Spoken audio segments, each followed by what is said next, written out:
All right, and good afternoon to everybody watching right here on the Bakersfield College Athletics channel on YouTube. My name is Rob Chavez. I'm alongside the Dr. Julian Wilson, our producer-director, as we are getting started here in the top of the first inning. Renegades taking on the defending Modesto Pirates. Quickly, we've got a 2-0 count. Chance Garricky is pitching. He's going to pop fly. It's going to be in foul territory. Liam O'Reilly giving chase. He gives way to Nick Martin, who comes from behind, and he's able to snare that one down for the first out. And a way to be able to get that first out as well, too, for Garricky.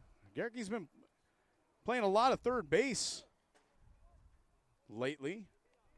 But since he's on the mound today, Brady Baird's going to get a chance to get right back in there in the lineup. He's batting sixth. And now we've got Caden Reeve batting for Modesto.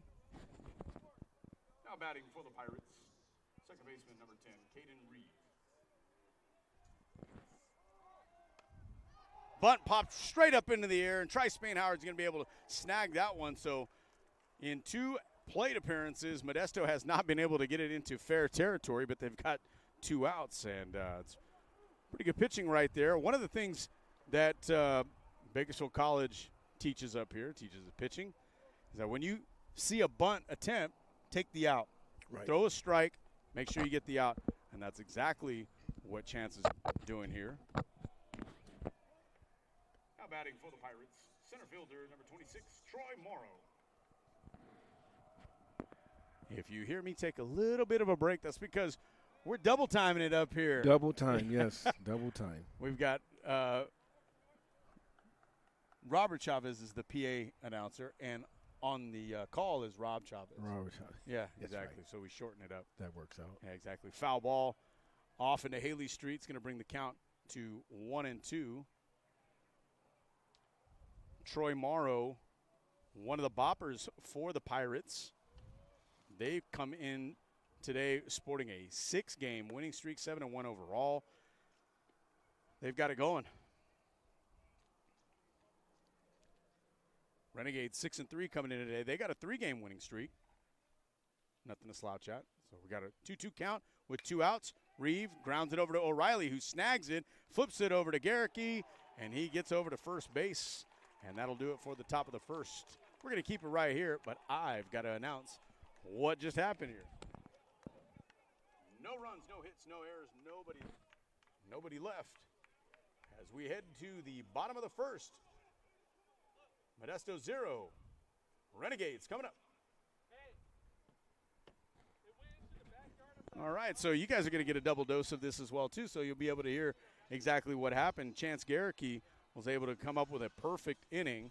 And, I got up here. Dr. J said, hey, we need a PA guy. I said, well, I've done PA. That's how I got started in this whole thing. We'll tell that story here in a little bit about how I got going.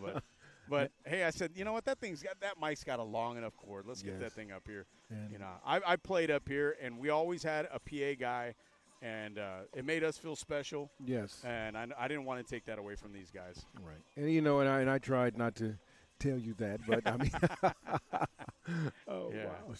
Well, so like I was saying, I had a little bit of a pregame going. So what I was saying is that the Pirates have a 6-game winning streak, 4 of which of those 6 games were blowouts. They've had double-digit blowouts, and their last game, Contra Costa, on Tuesday, they won 15-0. Wow. And Contra Costa typically usually has a pretty good team. Yes. So both of these teams here today have got some explosive at-bats. We've been seeing it here lately from BC. But the one thing that coming into this matchup that you wouldn't think after seeing that Chance Garricky first inning was that they've got the advantage in pitching. Leading off for the Renegades, center fielder number 1, Jordan Brito. Brito coming in today pretty hot. He's had 2 games in a row along with 3 of his teammates where they've got double-digit hits in each game. And I know you and Tom were on it last night. Yes. You guys kept on seeing what these guys have done in the lineup as we got a 1-0 count to Brito. Brito takes strike 1 on the outside corner, 1-1. Pitcher today is Chase Knight for the Pirates. He has not given up an earned run at all this season so far in 11 1/3 innings, but he has gone behind in the count 2-1 to Jordan Brito.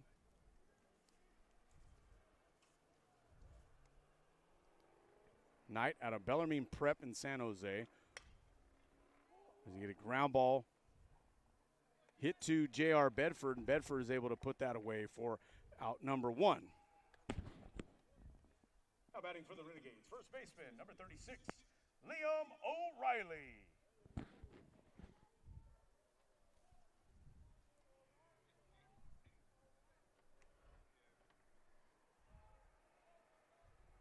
Liam O'Reilly, one of those Renegades that have come into today's ball game with 2 games in a row where they have multiple hits. O'Reilly added a home run in the first inning yesterday. Got to see that.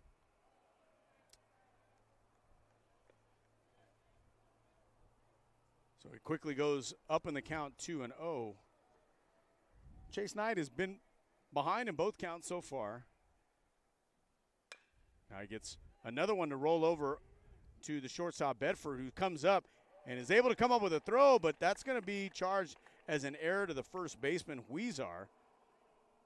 So O'Reilly, not a hit, but he'll take it. He gets on base. And now we're going to have Landon McDonald up. Now batting for the Renegades, number 25, Landon McDonald.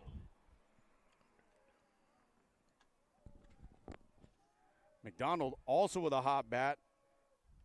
And there it goes. Big high fly ball in the left center field. It's got a chance. He's at the wall. It's gone. Landon McDonald makes it 2-0 here in the first inning. Before I even had a chance to give you his stats so far on the season, he goes deep. Fantastic job by Landon McDonald. He is leading the team, batting .515. That's his 4th bomb of the season. And I'll tell you what, he's got an all-state campaign going right now. Now batting for the Renegades, number 26, Jordan Mora. Jordan Mora now stepping to the plate. Mora batting .370. Pretty good slugging percentage of .593. His OPS overall is over 1,000. But I tell you what, these guys are all trying to keep up with Landon McDonald as we go 1-1 as Mora takes ball outside.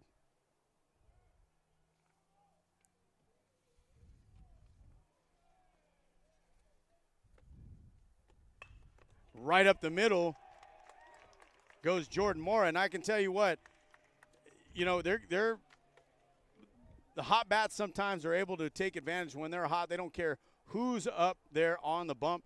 They're going to be able to get some hits.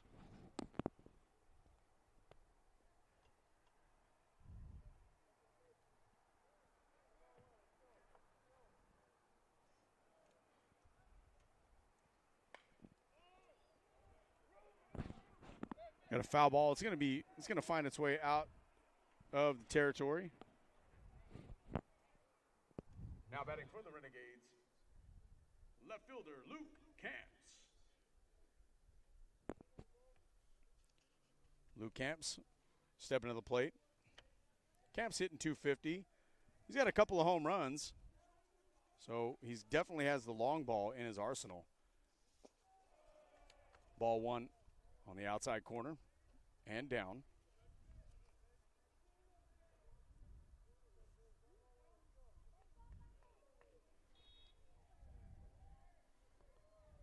Knight comes set, delivers, strike 2, swung on and missed.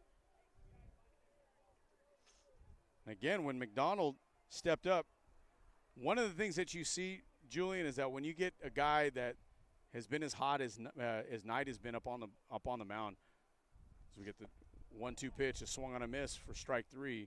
Camps is going to strike out swinging. Now we got Brady Baird coming in. Batting for the Renegades, number 5, Brady Baird. Well, one of the things that they talk about in the dugout as Baird swings and misses, strike one. If he's going to give you fastball first pitch, and if it's anywhere in the zone, we're swinging.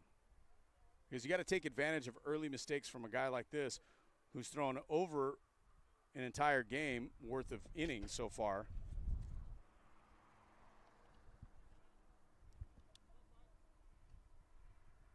And he hasn't given up a run, at least until then.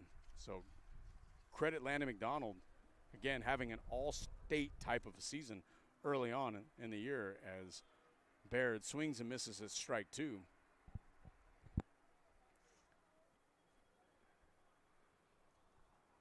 Again, I said we have Julian Wilson in the house. We also got Gio Generalao over there in his customary headband. Melly on the camera as we get foul ball rolled off into the Renegade dugout.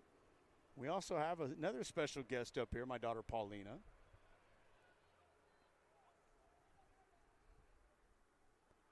One-two pitch, 2 outs here in the bottom of the first. Renegades with a 2-0 lead off the Landon McDonald 2-run home run. And Baird swings and misses, drops strike 3, throws it down over to first, and that will do it for the bottom of the first. We're going to head into the second. Renegades up 2-0. Two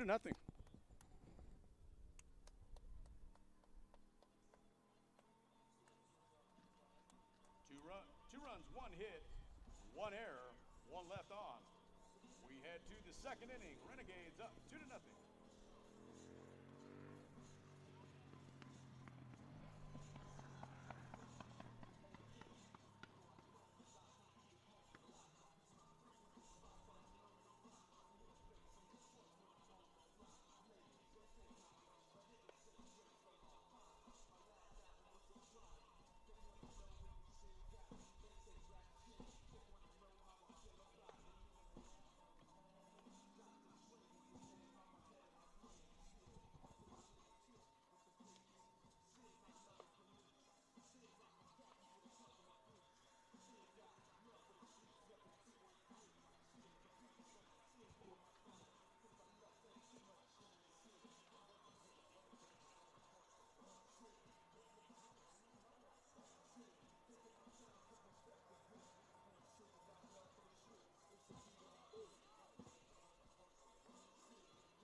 Renegades up on the Pirates. Again, Landon McDonald with a big 2-run blast to left center to take the early lead. Now we've got Carlos Huizar, the first baseman for the Pirates, coming up. He's looking for the gap, and he's going to see it. It's going to get into there, going to be tracked down. There's going to be play over at second, but it's not going to get there in time. Missed the cutoff man, and the first baseman is able to atone for that error in the first inning that allowed O'Reilly to get on. And now we're going to have J.R. Bedford coming to the plate, the shortstop.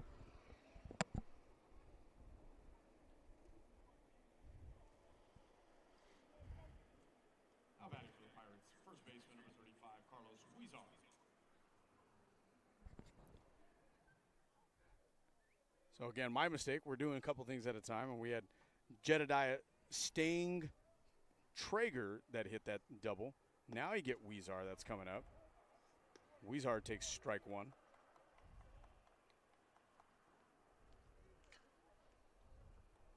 Huizar was the one that did make that error.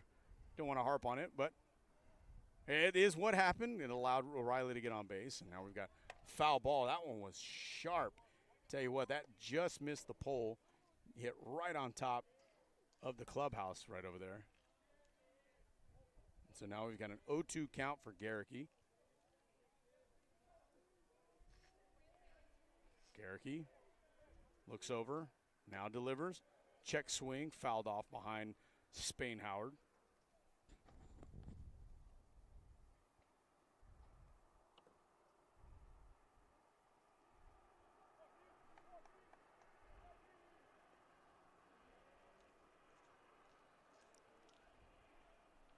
Garricky now delivers, gets a swing and a miss on the inside part of the plate, and he did go, and that'll be it for Carlos Huizar, first out of the second inning. Now we've got J.R. Bedford coming up. Now batting for the Pirates, shortstop number 3, J.R. Bedford.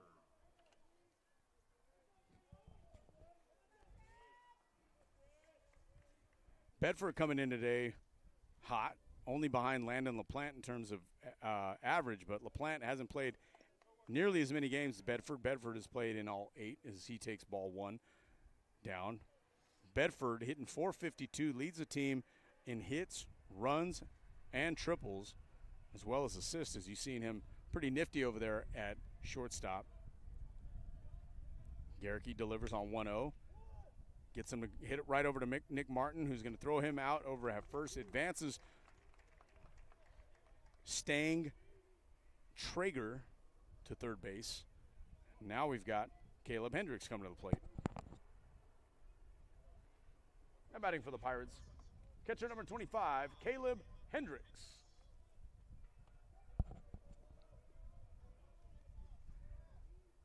Hendricks also having a good season so far, batting .400.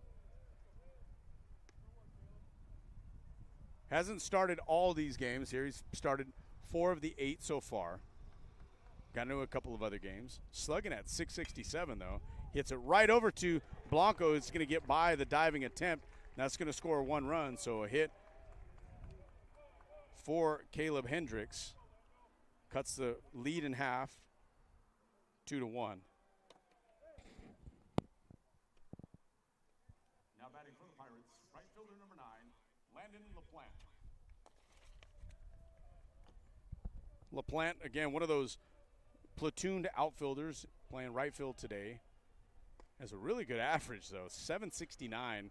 Well, he's 10 hits and 13 at-bats. And when I look at that, I'm like, why are we platooning this guy? He needs to be starting every day. He's only behind J.R. Bedford in hits. He's got 10.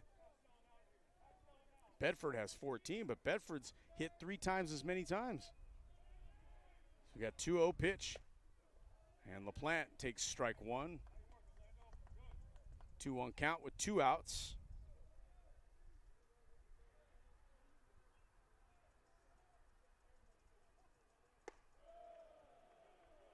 Ball 3 from Garricky to LaPlante. But you know, LaPlante's hitting in that 8 spot.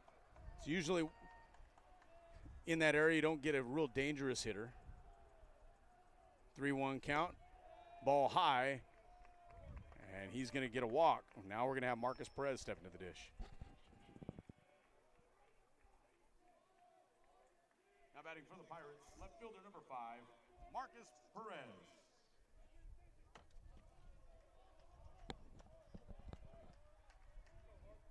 Marcus Perez, the left fielder. Struggling so far this season, .091. Takes strike 1.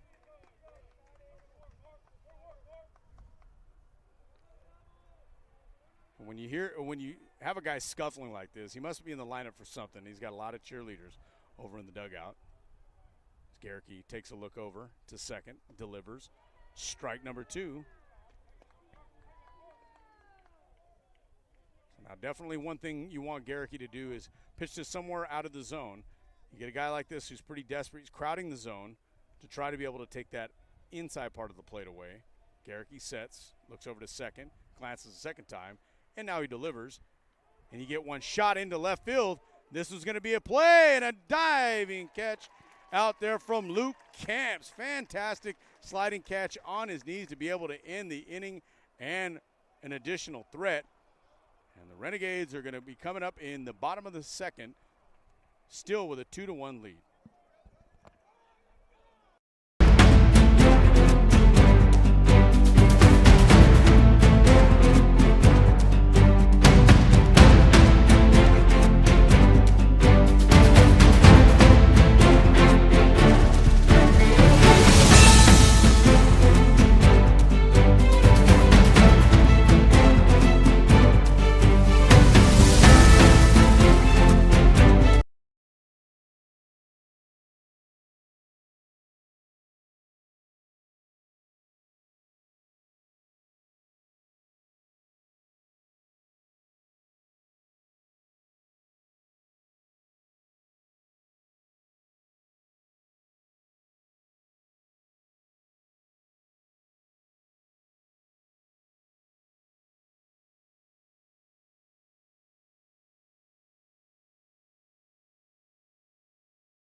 All right, we're back here on YouTube. Rob Chavez alongside Julian Wilson as we're getting Santiago Blanco to step up to the plate. Blanco having a decent season so far. He's come up with some clutch hits lately as he takes ball one. But why he's really out there is that glove of his and that strong arm from shortstop as we get strike one called.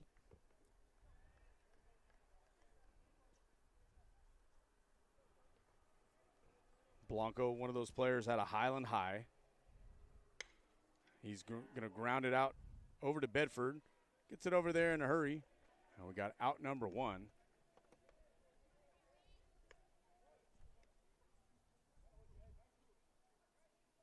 Batting for the Renegades, number 16, catcher, Trice Spain-Howard. Now, Spain-Howard stepping to the dish. Now, that's a platoon that you kind of see makes sense. Spain-Howard and Smith both doing pretty well behind the dish as we get strike number one. Swung on a miss. Spain-Howard goes up there with no batting gloves. Just rub some dirt in it. That's all you got to do. Old school. Old school. Yeah. Old guy named school. Mark Grace kind of looks like as we get strike number two to Spain-Howard. But Spain-Howard not doing too bad when he's in there, batting .429. He's started 5 of the 9 games so far, or 5 of the 10 games, I should say, so far. Ball one way outside. But one thing's for sure, even though Jason Smith only hitting a .188 so far this season, he's come up with some clutch hits already, and he was at one bright spot in that 20-1 drubbing that we had last week. Spain-Howard takes ball down, 2-2.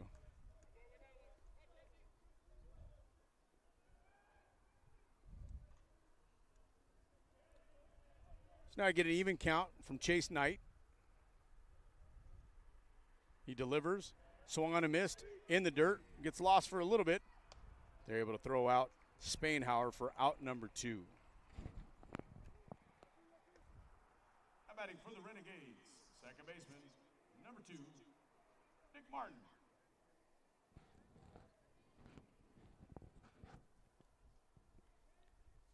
Now Nick Martin is stepping to the dish. Martin having a really productive season as well, too. Able to come up with 5 RBIs in the 9-hole. It's really what you want to see. But more importantly, he's got an on-base percentage of about .356. Not too bad for number 9 hitter. Has a triple and 3 doubles so far on the 1-0 count from Knight, inside. Knight didn't agree with that, so he's going to be behind 2-0. To Martin.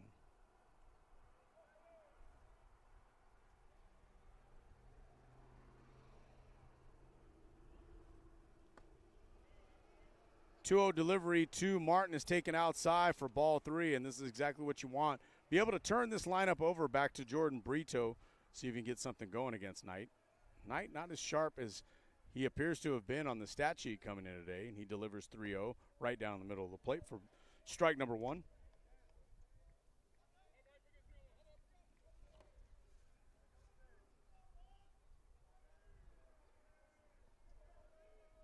Now we get a 3-1 count, 2 outs here in the bottom of the second. Knight pauses and now delivers. Ball fouled off into Haley Street once again. Misses the pickup by about 10 feet, but then hits the front porch right across the street. So now we got a full count with 2 outs, and if there was a base runner on Julian, I'd be predicting that he'd be running, but we only have a ghost runner out there right now. That's right. Full count. Inside, ball 4. Nick Martin's able to manufacture a walk, turn this lineup over back to Jordan Brito. Now batting for the Renegades, center fielder number 1, Jordan Brito. Brito coming up for the second time in as many innings. Grounded out to shortstop in his first at-bat.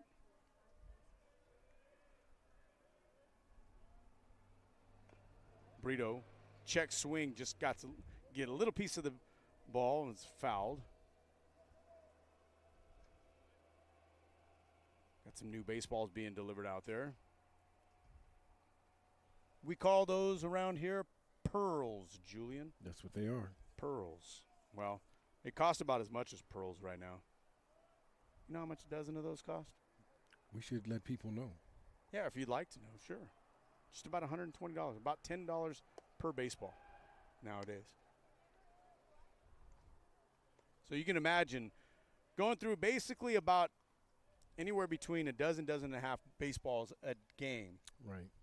About how much it costs. And home team supplies them, as we've got 1-1 count, 2 outs to Brito. Brito sends one into right field. This one going to get over the right fielder's head. And now we've got Nick Martin, who's motoring around third. He's going to be sent home. We're going to have a play at the plate. It's not going to be close. Martin scores on a Jordan Brito double. Is able to go the other way. And the right fielder was playing incredibly shallow on that play as well, too. Landon LaPlante, he was trying to take advantage of the shadow out there of the light pole, and I think that's where he was, and he got caught. Now batting for the Renegades, first baseman number 36, Liam O'Reilly.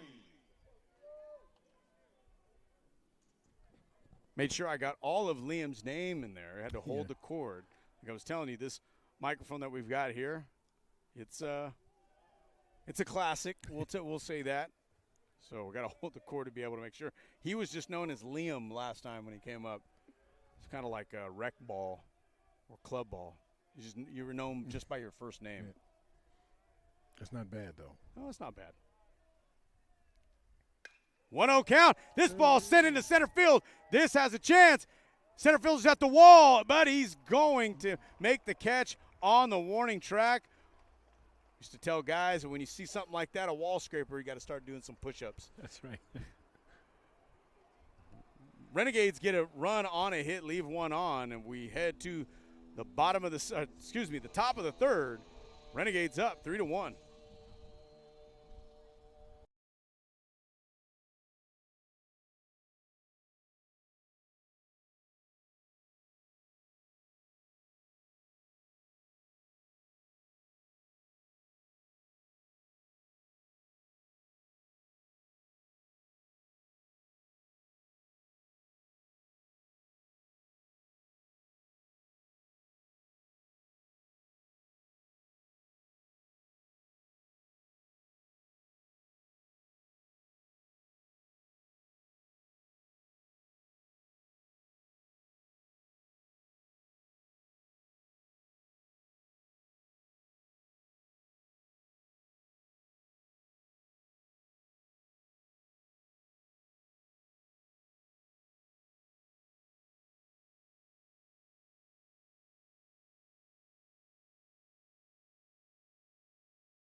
All right, and welcome back to live coverage of Renegades baseball. Rob Chavez alongside Julian Wilson, who's making sure that I did my trap workout today. I did.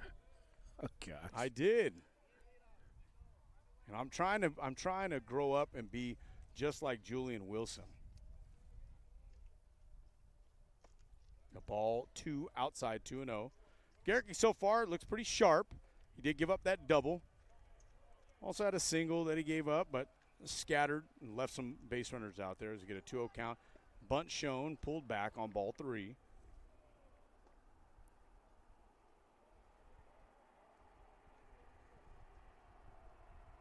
Silva coming into today's game, batting .320, leading an on-base percentage, and you see why he's able to work a walk right there against Garrick. Now we got Caden Reeve coming up. Now batting for the Pirates, second baseman number 10, Caden Reeve.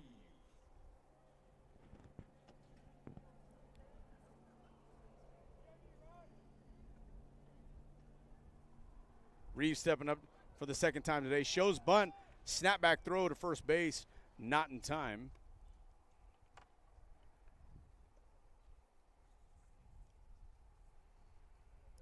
Reeve in the first inning tried bunting, but it popped it right up to Spainhauer. It shows bunt once again. He takes strike one, 1-1. Again, I'm going to keep reminding Julian every time I'm up here. You see the bunt, you take the out as a pitcher. That's right. Every time. Fake on that, and Reeve takes strike one on the inside part of the plate. So now you've got 1-2. Takes the bunt out of the equation here. And now we'll see. Now you got a runner. Hit and run, and it pulls Santiago Blanco out of position, and he's able to get Silva from first to third on a hit and run. That's perfectly executed right there. And the communication from BC, probably not what it should be in that situation. You get a right-handed hitter, and typically Blanco's going to stay home, and you're going to have Martin covering second. But because of that, we're able to get a base hit and advance as a runner. Now we got runner on first and third.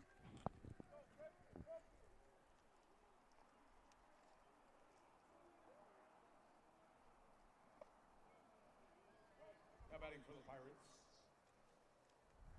center fielder number 26, Troy Morrow. Morrow stepping to the dish.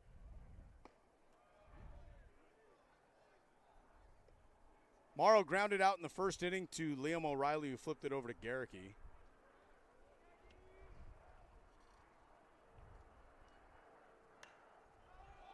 Ball is going to be popped straight up. This is in the territory of Brady Baird. Baird over in foul territory and is able to go with the drift of the ball. And I'll tell you what, they are taking Morrow out of this game. He has not been able to get anything going. He's 0 for 2 so far today. Now batting for the Pirates, number 28, Jedediah Stang Trigger.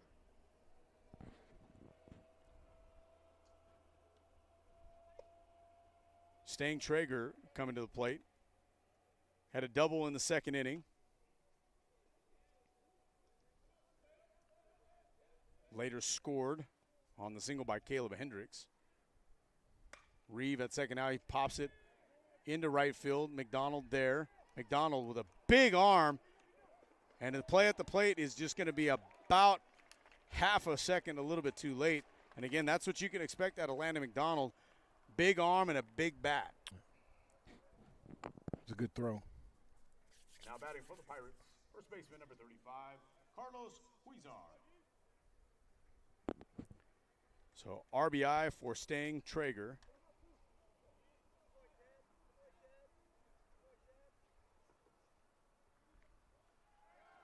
Runner goes.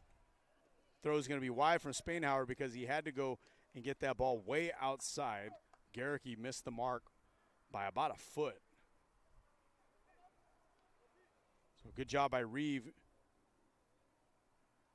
taking advantage of that.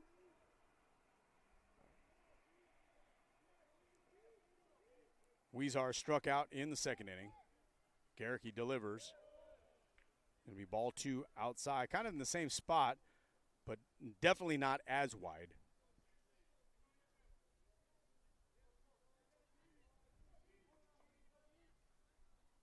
2-0 pitch from Garricky. Going to be hit in the center field. Brito's going to give chase on 2 outs, and he's going to get there and make it out number 3. Modesto gets another run, cuts into this lead, and they're going to be down 3-2 as we head to the bottom of the third.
All right, and welcome back to live coverage of Renegades baseball right here on the Renegades Athletics page on YouTube as we get Landon McDonald up to the plate, swung on and missed for strike number one. Landon McDonald provided the power in the first inning. Moonshot to left field for his fourth home run of the season. Now he takes ball one outside.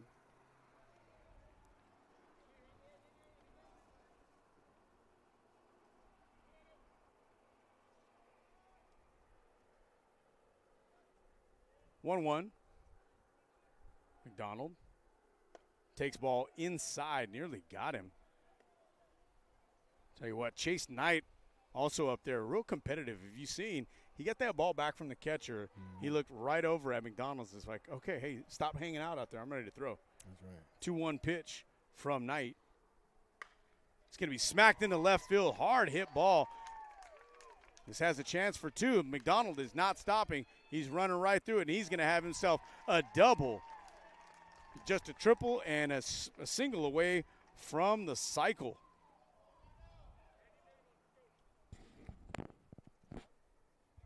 Now batting for the Renegades, designated hitter number 26, Jordan Mora.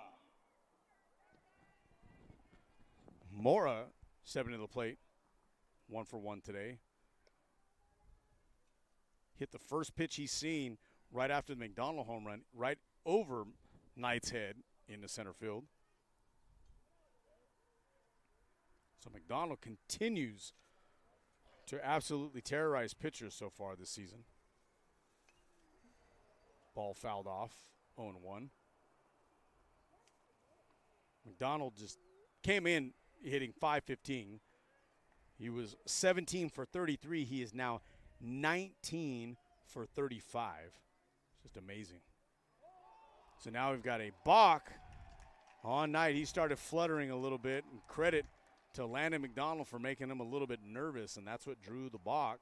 Now you got Mora up there with an opportunity to drive in a run, just as long as he gets that ball deep enough into the outfield or through the infield somewhere. On 0-1, Knight delivers ball one down. 1-1.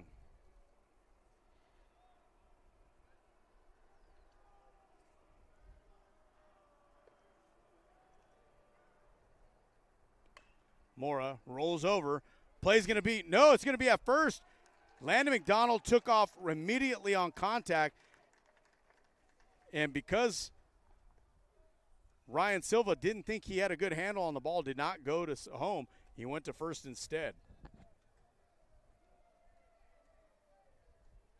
Now batting for the Renegades. 27. Number 27, Luke Camps. Camps stepping to the plate.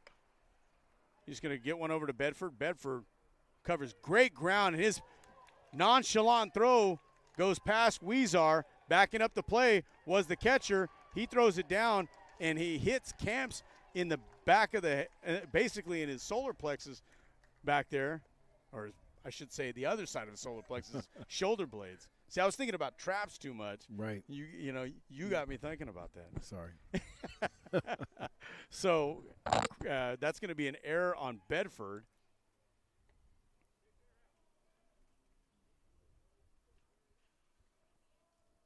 So with one out, got Brady Baird stepping to the plate. Now batting for the Renegades, third baseman number 5, Brady Baird.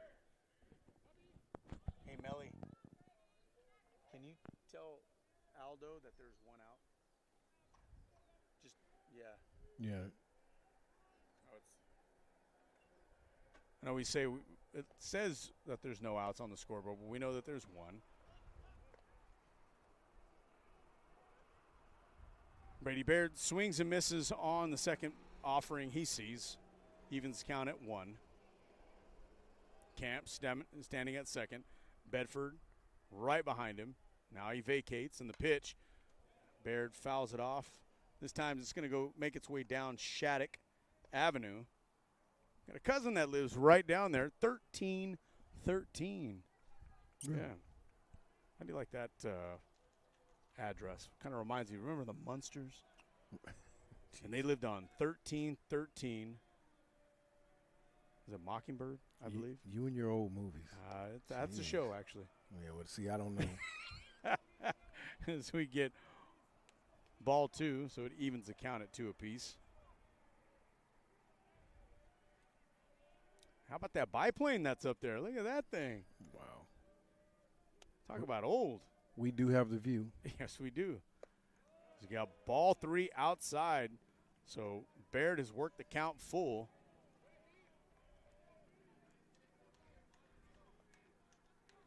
Again, Camps leading off second. He's got some wheels. Bedford, again, right behind him, leaves.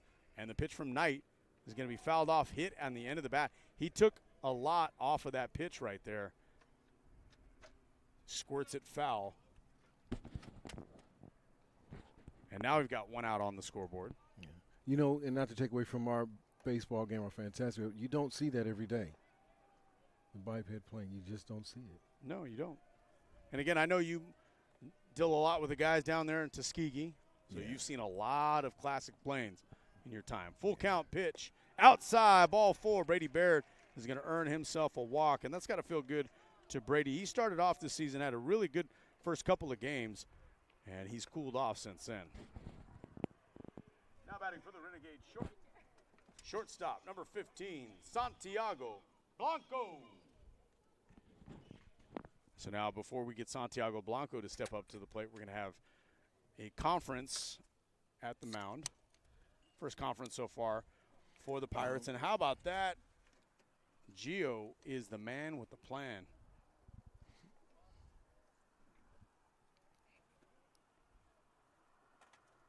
So Blanco is going to step to the plate right after we get this conference done. He grounded out to short his first time up. And, you know, the pitcher, he's not doing a bad job. No. It's just that the Renegades are hitting the ball. Yeah, and so now we're going to get a relief pitcher in. Let's see who that's going to be, and we'll announce him as soon as we get it. But that's definitely the shortest outing so far this season for Chase Knight. Again, Knight with a rude awakening when he gets down to the 6-6-1. Bakersfield's able to put up 4 runs against him, 3 of them earned. So we're going to take a quick timeout here as we get some warm-up tosses, and we'll come right back with some more Renegade Baseball.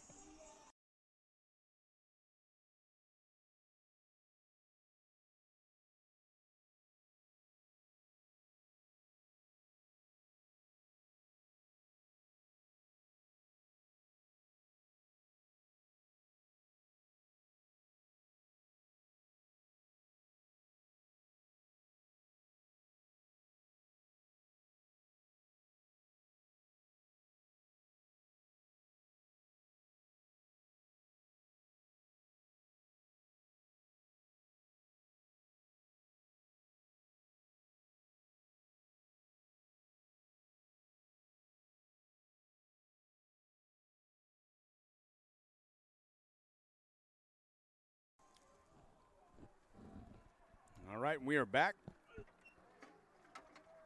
Can't tell who the pitcher is here for Modesto.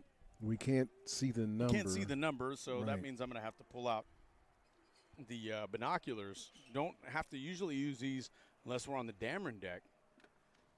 So now we get first pitch to Blanco, ball 1 down. Hopefully they've got numbers on the front of the jersey. I can tell you what, by looking at him, he's got a great-looking glove and a good head of hair. He's wearing number 22, so we're going to find him on the roster as he throws strike 1. Evens count at 1 apiece. Number 22 for Modesto is Nick Paulus.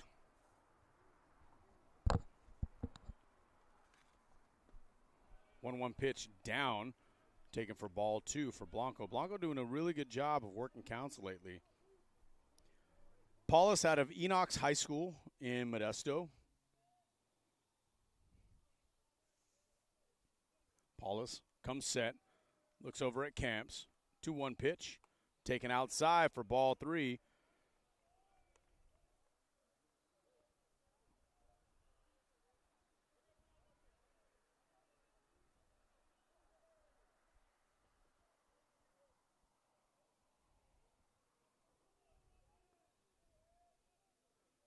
Paulus gives up a hit right up the middle. Haas is sending him home, and there is not going to be a play at the plate. Camps is able to score easily. RBI single for Santiago Blanco. It's got to feel good for Santiago.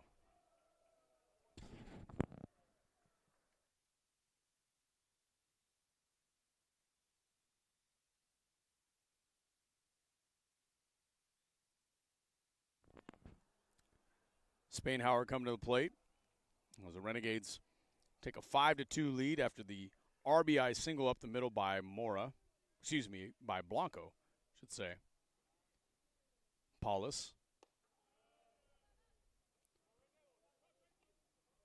Ball 1 on the first pitch to Spainhauer. Spainhauer struck out last inning.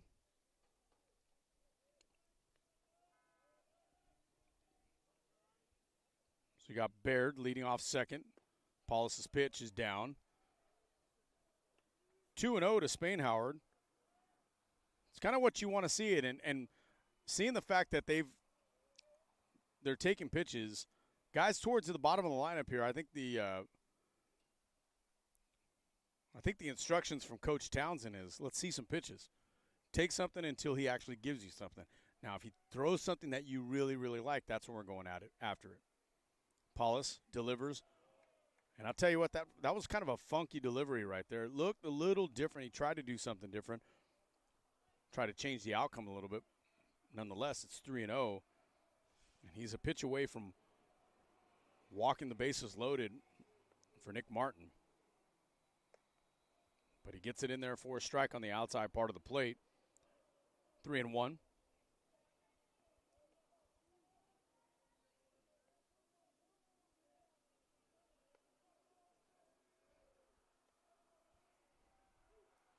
Paulus looks over at Baird. His pitch is outside, take him for ball 4. So now the bases are loaded for Nick Martin, who is coming to the plate as hot as any 9-hitter you're going to find.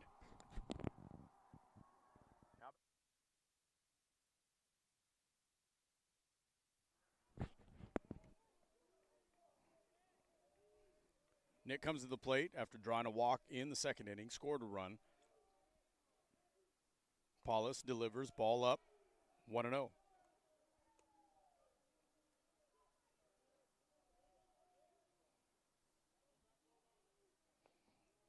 So again, I tell you, this is how I got started, Julian. I know we probably haven't told the story here. I'll let you know here in just a second. So we get strike 1, swung on and missed. 1-1 the count. Got one out here in the bottom of the third.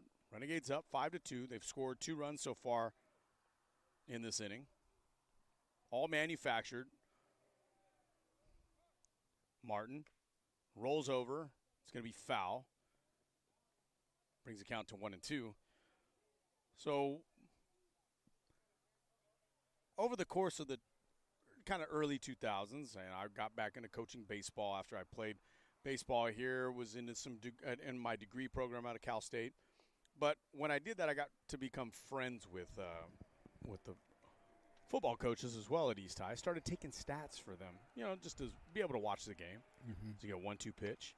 Martin fouls it off. And so for a few seasons I did that, and then they replaced the coaching staff the coaching staff at East, went over to Garces, and then new coaches came in, had their own stat guys and everything. Well, that new coach is Gerald Perucci, who's now out at Shafter, head coach over there. Well, when Coach Perucci ended up taking the job over at BCHS, they hired one of my former coaches, Coach Dave Thorpe. So we get a 1-2 count. Once again, ball outside, taken. It's 2-2. Well, Thorpe said, hey, let's get the band back together. And we got stat guys up there, me, my brother, started doing some work. Well, we sat up in the booth up at East High. So we get Paulus settling. 2-2 pitch. Martin is going to at least get the ball over to the right side, scores a run. Martin does his job and drives in a run as Brady Baird comes in to score, advances all the other runners as Martin grounds out to second base, and Jordan Brito's coming up. Now batting for the Renegades, center fielder number 1, Jordan Brito.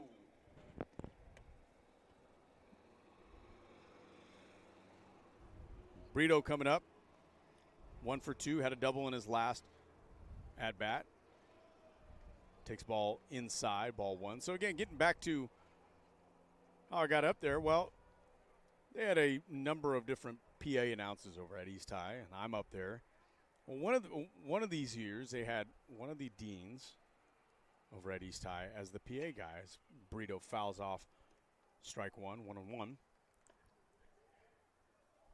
Henry Wise was also an assistant basketball coach, too, for the great Milt Henderson for East High. And Henry had to go down and break up some fights. Brito fouls off strike 2. So Henry leaves the booth and he leaves the mic, and nobody's able to do anything. So essentially the football game's going without a PA announcer for a couple of series. And finally we get a radio call up from the athletic director asking, where's the PA guy? Well, he's gone, breaking up a fight. Brito takes ball 2 outside, 2-2. I got Deuces Wild up there with 2 outs and 2 on. A lot of 2s up there on the board. Modesto only has 2 runs. They also have 2 errors. 2-2 pitch with 2 outs. Brito takes ball 3 outside. Paulus thought he had the outside corner. Home plate umpire thought different, so it fills up the count. So, anyhow, my brother looks over at me, and he looks over at the our clock guy, who is the clock guy here at BC, Mr. Sal Rodriguez. Full count pitch inside, ball 4. Oh, he calls strike 3. A little delay call there for Jordan Brito, so he strikes out looking and ends the inning. We're going to continue that story here at the top of the 4th. That's right. Renegades get 2 runs on a couple of hits, or 3 runs on a couple of hits, leave 2, and there was an error out there for Modesto. We're going to come right back. 5-2 Renegades.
Top of the 4th inning here at Jerry Collis Field. Renegades up 6-2 after hanging another crooked number up there on the scoreboard. They get 3 runs on a couple of hits.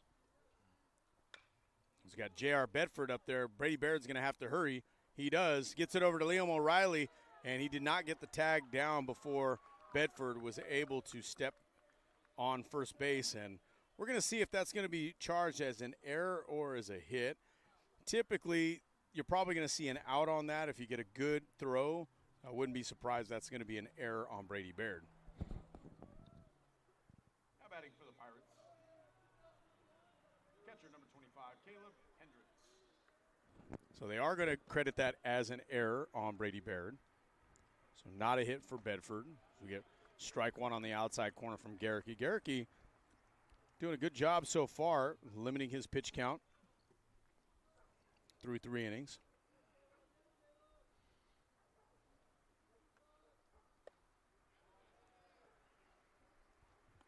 Get a check swing and a strike, so now Garricky is up 0-2.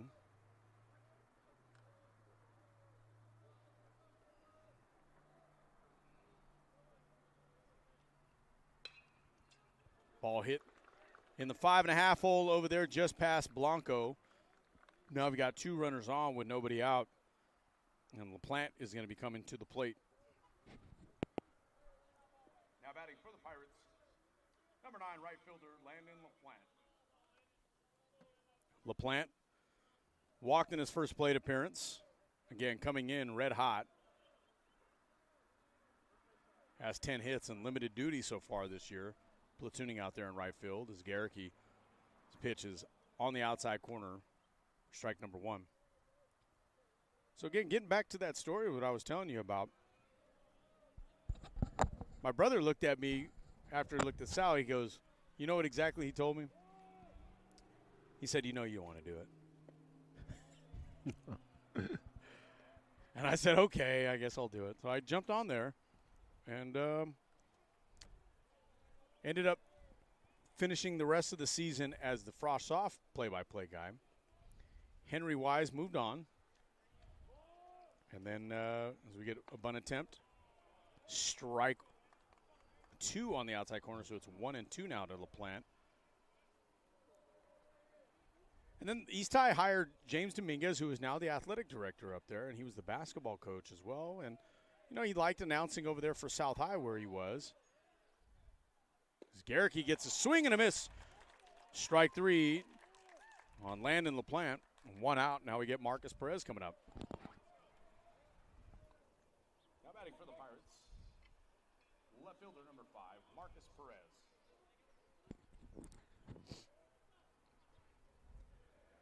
Well, Mr. Dominguez, Coach Dominguez, a little too busy. He was also coaching basketball, doing the We the People program for East High, and it was really just kind of cutting into his schedule there. So there was times in which he had to miss, and I was doing the Frost-Soft games already, and so the new athletic director there was Ken Chapman, another BC name here. He's the running backs coach here at BC now. One of my coworkers now is J.R. Bedford takes off. We're going to get a throw from Spainhoward, snap throw, and he's safe. Bedford is able to get around the tag of Brady Baird. Spainhoward had to get over there, and I tell you, Brady Baird also had to retreat because he was playing a little bit up with the threat of a bunt, and now with the double steal, you have an opportunity at a possible squeeze play here with 1 out, but there are 2 strikes, so it does take the squeeze out of it. So now really all Perez has to do is get someone over to the right side, scores Bedford. 0-2 pitch, real late swing. So we'll continue to tie more of BC into this because I ended up doing a couple of the games, varsity games, where Dominguez wasn't able to. And after the season, Coach Dominguez says, you know what, I got a little bit too much on my plate. So Ken Chapman says, I need you to take it over, but I need you to learn. We get swung on and missed. Strike 3 to Marcus Perez. And I tell you, that's a big out right there for Garricky because you got a base open with Ryan Silva coming up. Now batting for the Pirates, number 4, third baseman, Ryan Silva. Silva 0 for 1 with a walk.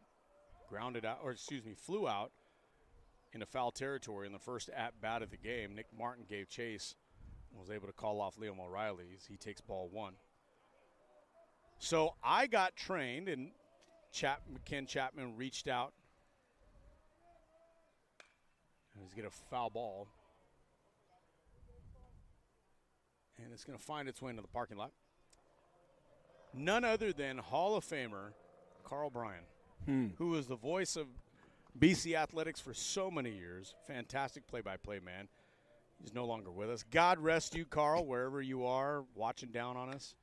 It's a good ball rolled over foul, and now we've got a 1-2 count coming up with 2 outs. Well, Carl sat in with me to be able to make sure he called the first half. I'd watch him how he did it, learned how he took stats and everything, kept his own books and everything. And then he says, I think you got it. Tells Chapman, I think you got it. And from that point on, I did 10 seasons as a PA announcer for East High. It's not unnatural to me to be able to do this now. Thanks to Carl Bryan. Ball 2 on the outside corner. Almost hit that spot. So now you got another deuces wild. 2 balls, 2 strikes. 2 out, 2 on. Renegades up 6-2. 2-2 pitch. Outside corner not called for a strike, so it's going to load up the count. And again, Gehrke's got a little bit of room here to work with a good bat of Silva and not so dangerous of a bat in Caden Reeve. Silva sends it over to right field. Landon McDonald's giving chase. He's back, and he's able to make the catch for out number 3 to end the scoring threat.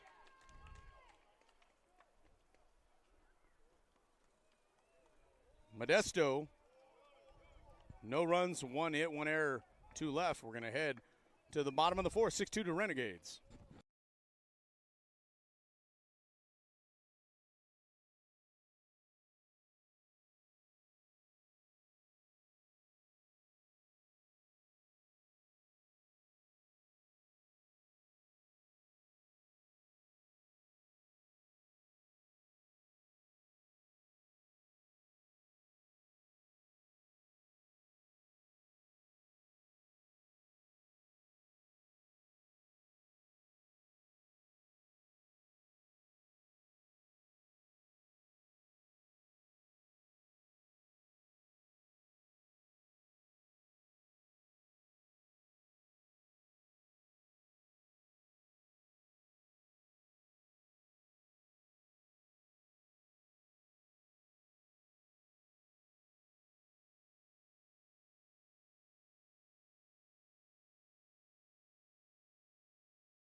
Bottom of the 4th here at Jerry Collins Field. Renegades up 6-2. Liam O'Reilly steps to the plate leading off the 4th, and he swings and misses at strike 1.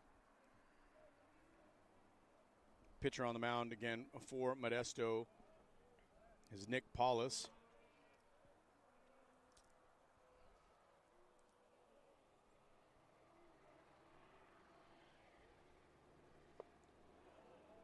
One pitch is swung on a miss for strike number 2. O'Reilly at a Garces high. In his 3rd year up here at BC, and he sends the ball sky high. That's what you call a big league pop-up right there to left field. It's got a long run there, and Perez is going to miss it. And we're going to see if they're going to count that as an error. He was never camped under that. One of the things is I remember and they are going to give it an error.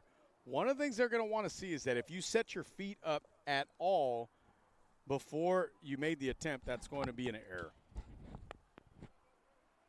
Now batting for the Renegades, right fielder number 25, Landon McDonald. So a 2-base error for O'Reilly, and he'll take it. He's reached on an error 2 times so far in this game, once in the 1st and now in this inning. Strike 1 on the inside corner. I'll tell you what, Landon McDonald almost got hit by that pitch, and it called for a strike. Tells you he's really crowding the plate.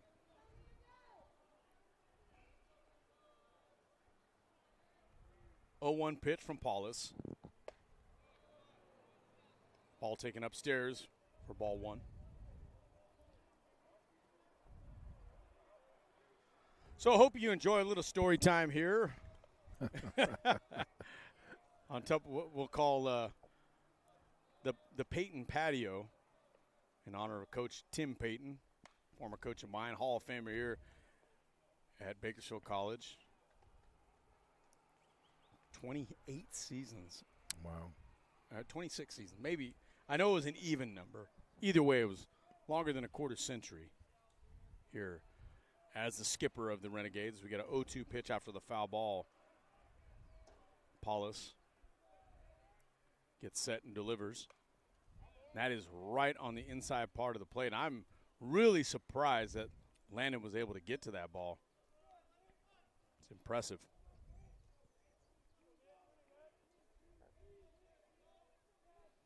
McDonald's just lighting up the stat sheets here lately.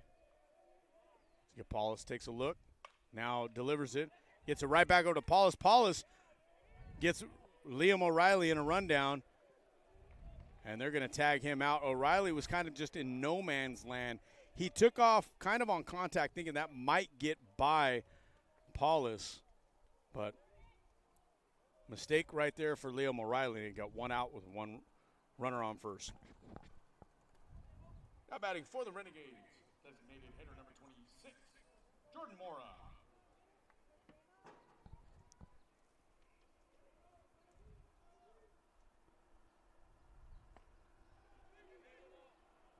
Mora comes to the plate, 1 for 2.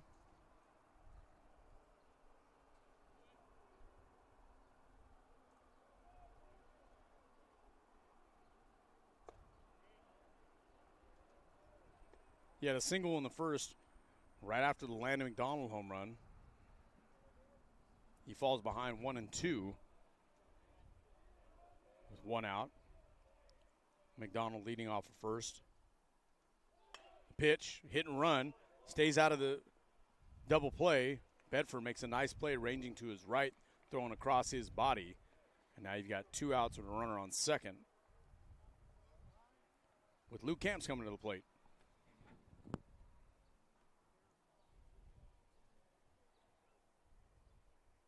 Batting for the Renegades, left fielder number 27, Luke Camps.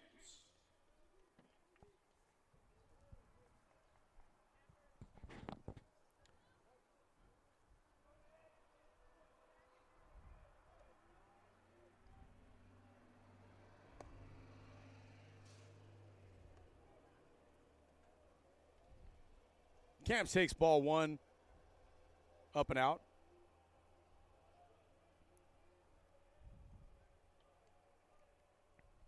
Camps reached on an error in the first inning. In the third inning.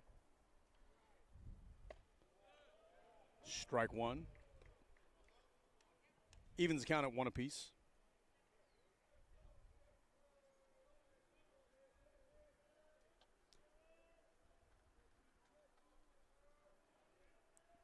Camps 0 for 2. Scored a run because he got on an error. Paulus delivers strike number 2, swung on a missed.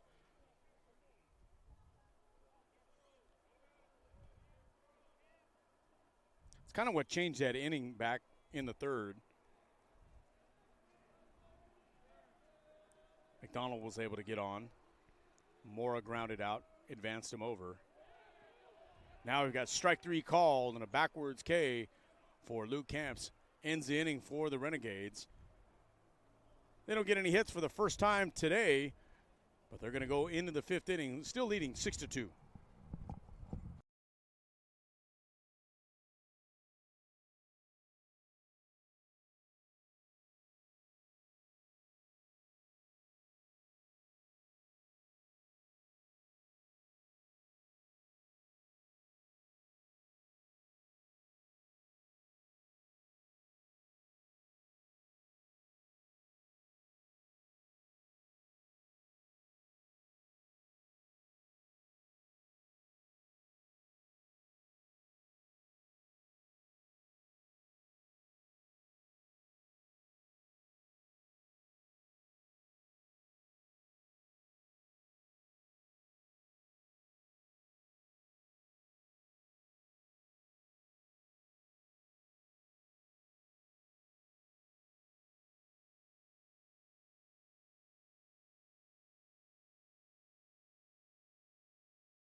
Top of the fifth here at Jerry Collis Field. Renegades leading the Modesto Pirates 6-2. We get Caden Reeve leading off for the Pirates.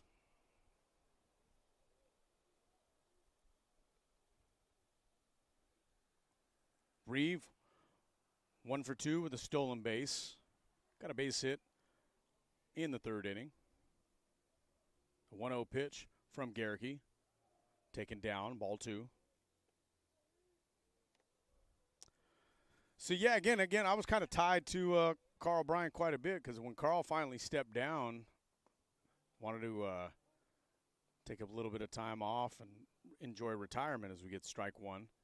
He was replaced by Tom Myers, who's been doing a lot of play-by-play here. Tom does fantastic, really good, again, handoff to be able to get Tom right after you had Carl Bryant for so many years. But then they needed a new play-by-play guy for football. And when they put out the call for the PA, they didn't know that VP was going to be headed over to doing Cal State quite yet. We get ball 3. So full count from Garricky. Ball upstairs. And Caden Reeve is going to earn a walk, and it's going to get Troy Morrow to the plate.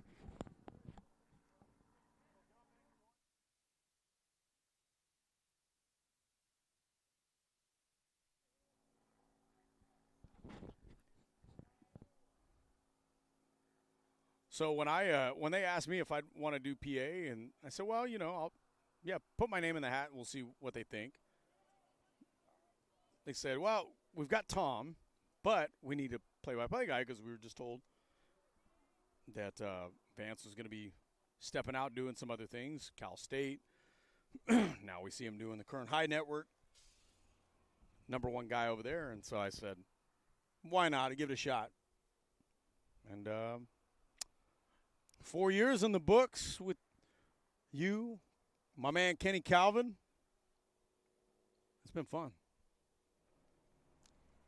Well, Rob, it's just nice to be able to share stories like that of people who have a desire to do something and get the opportunity, and get a little experience and just kind of be there.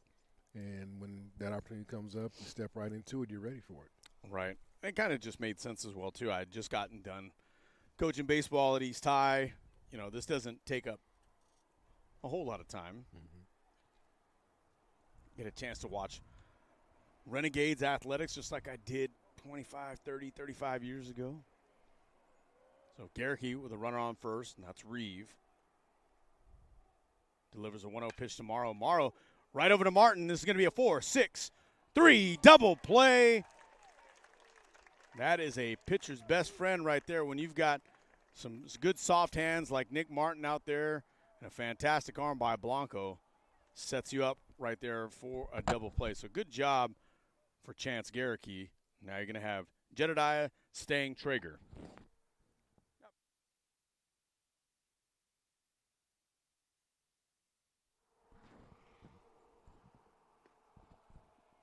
Stang Traeger takes strike one.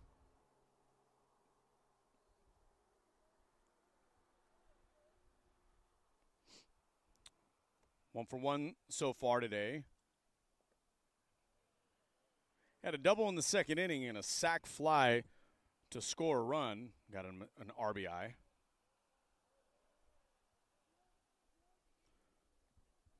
Ball 1 was in the dirt. 1-1 pitch from Garricky. Inside and low. Ball 2.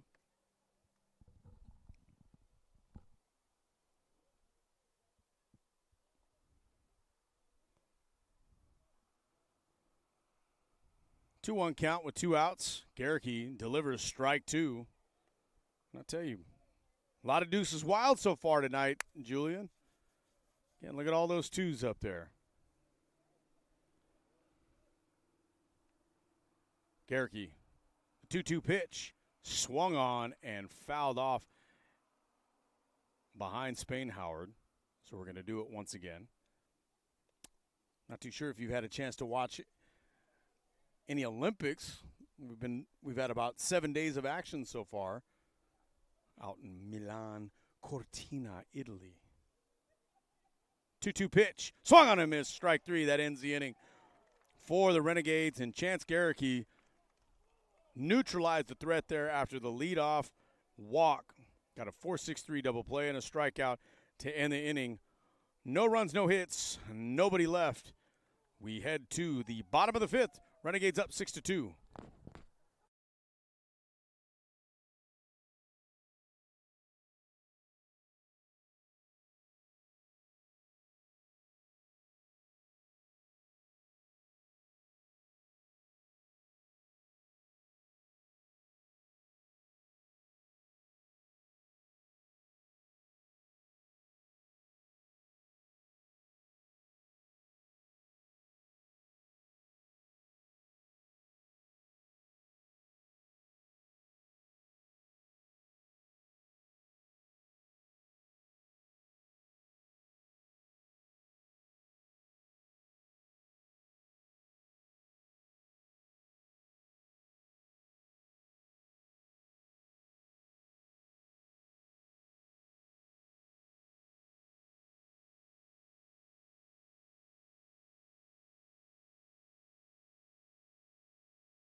Inning, Renegades with a 6-2 lead on Modesto, and Brady Baird swings and misses at strike one. Actually, may have gotten a little piece of that.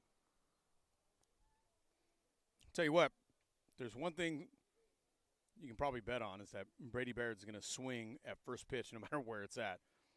Swings and misses at strike two.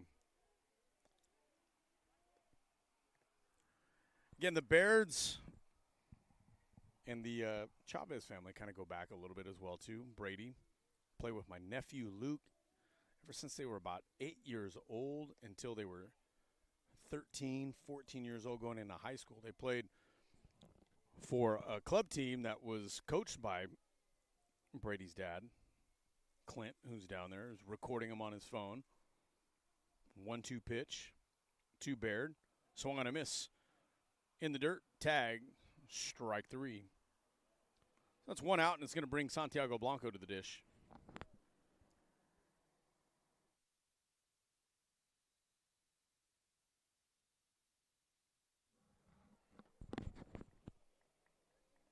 Blanco coming up. 1 for 2, had an RBI single back in the third inning. Check swing for strike number one.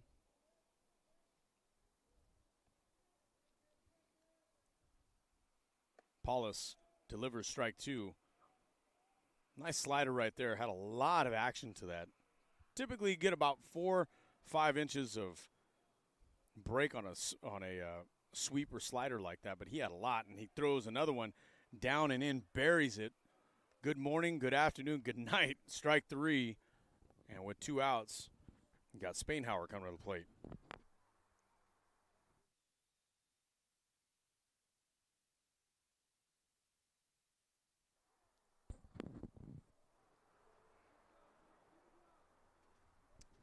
So Paulus is really coming into his own right here. He struck out the last 3 batters he's faced as he gets strike one. Really getting ahead, and he's also not taking a whole lot of time off of that pitch clock as well. Spainhauer looks in at ball one.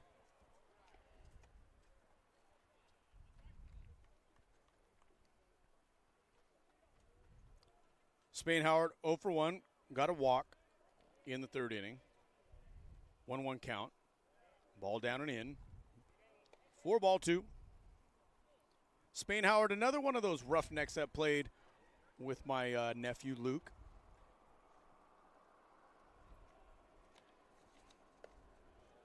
He's a Liberty High product.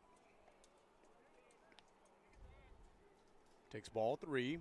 So now you get a 3-1 count to Spainhauer, and just like these catchers have been doing a lot for Coach Townsend, working the count.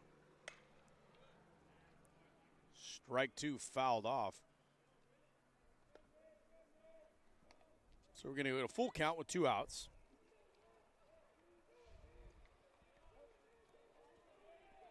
Got to thank Annalicia Kronquist for bringing us some leftover track sandwiches as well, too. Want to make sure we give her a shout out as Spain Howard works his second walk of the game, and it brings up a really hot Nick Martin. Now batting for the Renegades, second baseman, number two, Nick Martin. Martin, 0 for 1, has a walk, shows bunt. Spain Howard got off a lot as the ball squirted away from the catcher Hendricks. So 1-0 count with 2 outs.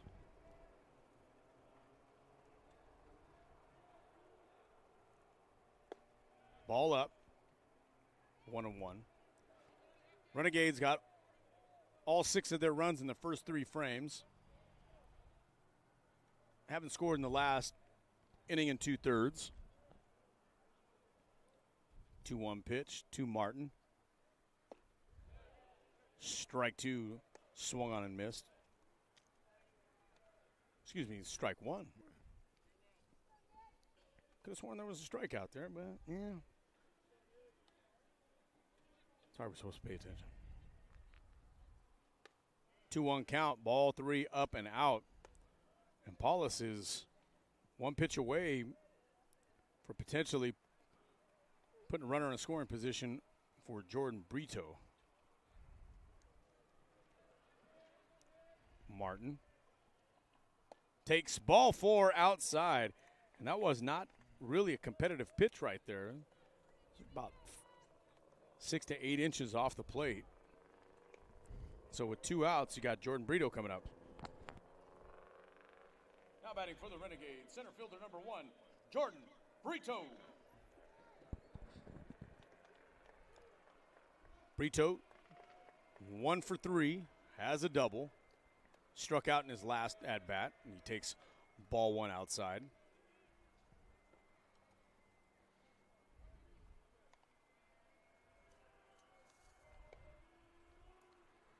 Brito came into the game batting .357.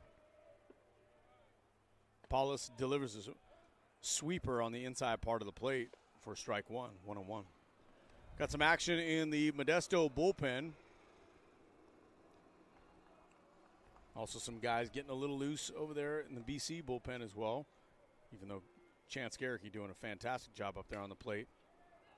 On the bump, I should say, as the ball is going to be weakly grounded over to second, and Brito is going to end the inning. And that'll do it for the 5th inning. Renegades leave a couple on, but don't do too much more as we head to the 6th inning. BC up 6-2 over Modesto.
Top of the sixth here at Collinsfield. Renegades up 6-2. Carlos Huizar, the first baseman for the Pirates, is stepping to the plate. Garricky delivers ball 1.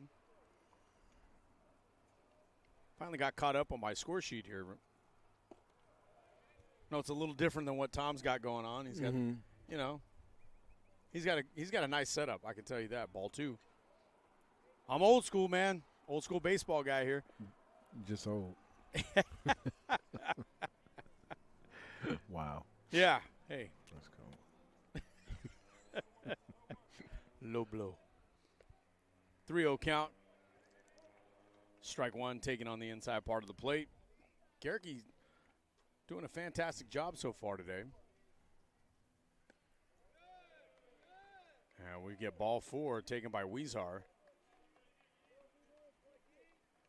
And now we got J.R. Bedford stepping to the plate. Now batting for the Pirates, shortstop number 3, J.R. Bedford. Bedford, the speedy shortstop, 0 for 2, reached on an error in his last plate appearance. Now he shows bunt. We get ball 1. Bedford also one of those guys that's in there for his defensive prowess. We have seen him. He's cat-like over there at shortstop.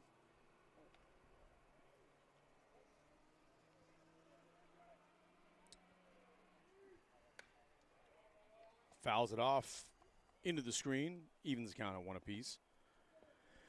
Bedford is out of Berkeley. He's a transfer from St. Mary's College up in the Bay Area. Fantastic campus from what I hear, as we get 1-1 count taken down. Spainhauer is able to recover it after it squirts away from him. A classmate and a teammate of my daughter's over at Garces, Izzy Fry, who's going to be playing softball at St. Mary's. He's got a 1-1 pitch, grounded foul. Brady Baird gives a chase. But long time head football coach of the Garces Rams, John L. Fanucchi, is a proud graduate, proud alum of St. Mary's College up north, and he always would tell me about it.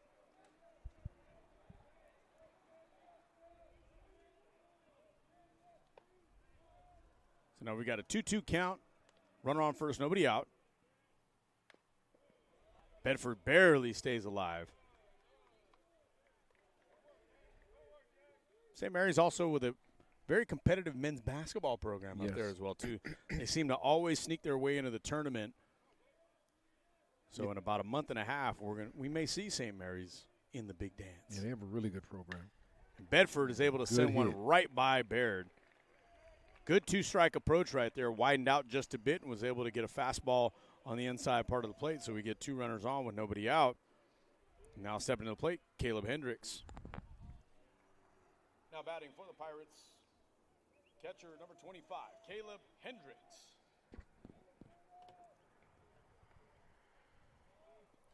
Hendricks 2 for 2 today with a couple of singles. He's been stranded both times. Showing bunt. They get a pick play over to Nick Martin, trying to catch Huizar. You know, down 6-2, when you got a guy that's actually had a couple of singles here, even though he's getting towards the bottom of the lineup, batting 7th, probably want to let this guy swing the bat. But again, we'll take the out if possible, as Garricky's first pitch is down and away for ball 1. Again, we'll keep saying it. Take the out. Take the out. They're going to give it to you. Take it. Hendricks does not show bunt this time. And he takes strike 1 on the outside part of the plate.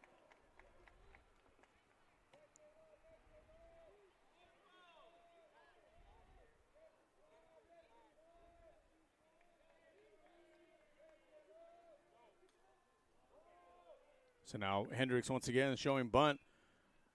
He gets a piece of it, but he fouls it off. And so now with 2 strikes, the threat of a bunt goes away unless They're going to sacrifice him no matter what, because in this situation here, the worst thing that Hendricks could actually do is ground the ball into a double play in this situation. So sometimes a strikeout is more advantageous in this situation. As Garricky gets a check swing, we're going to check to see if he offered, and he did not. So it's going to be 2-2.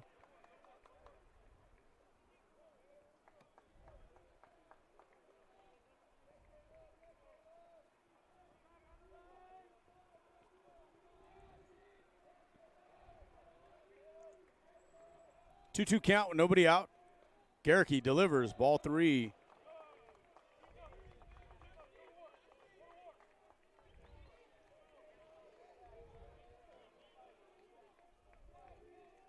A lot of noise coming from the Modesto dugout, trying to get something going here. Down 6-2 to the Renegades. Garricky with Weezar dancing off second. And there's the ground ball that I was just talking about. 6-4. Oh, and it does not complete the double play. Liam O'Reilly lets the ball get by him.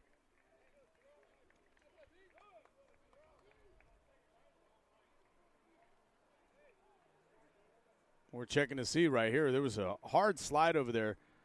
Took Nick Martin out, and that was kind of the reason why there was the short throw. So Martin's going to take a little extra. Coach Townsend's out there asking the base umpire what he's going to see. He wants to see if there's any sort of interference out there, and if there is, they would put the runner back on third, and it would be a double play. So exactly kind of what I was talking about with the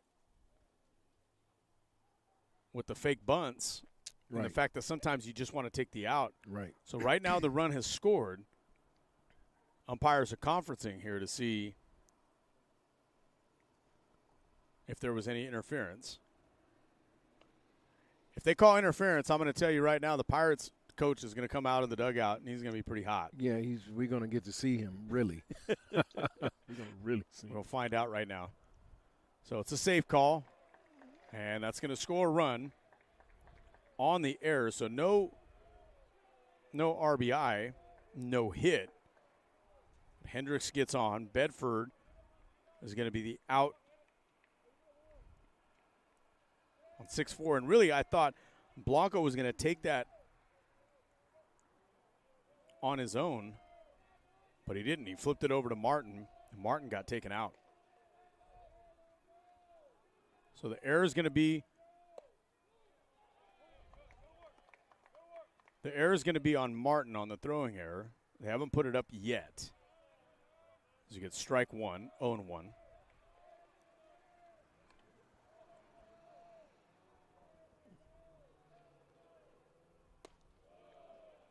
You get ball 1 upstairs.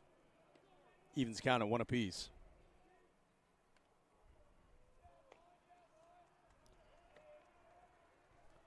Didn't even announce Landon LaPlante that's up there. I'm sure he'll forgive me. That's and we get a ball hit right up the middle. Jordan Brito is going to come up with this throw. We're going to have a play at the plate to Spain Howard, and there's going to be a safe call at home as Spain Howard was unable to come up with that throw. Great throw there from Brito. Just sometimes it's a little hard to manage that throw from the outfield. So Hendricks scores on the RBI single from Landon LaPlante. Now batting for the Pirates, left fielder number 5, Marcus Perez. So before you know it, Modesto has cut this lead in half. They're now down 6-4. Yeah, I don't know. We still don't have an update on the scoreboard. Spain Howard throws it down on the stolen base attempt. It's going to go into center field. And now we've got another hard slide. Santiago Blanco goes down. LaPlante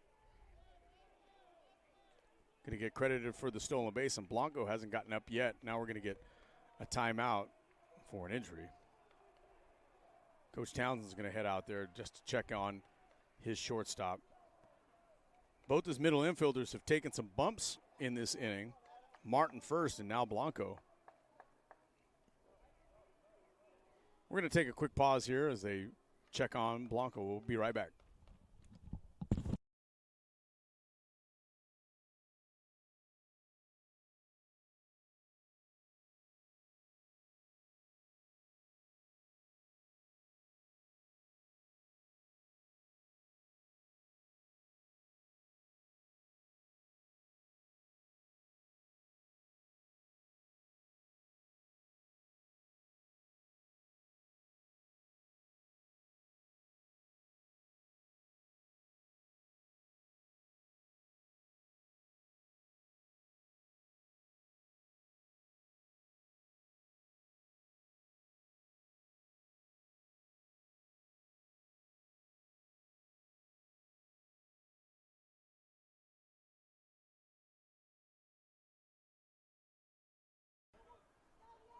All right, we're back here.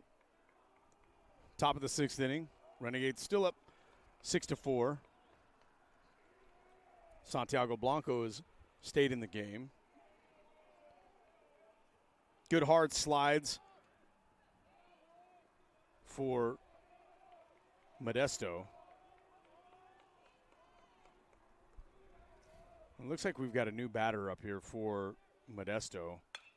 And that's the reason why they put him in. He's able to drive one into center field. And this one's going to drive a run in. So now it is 6-5 Renegades.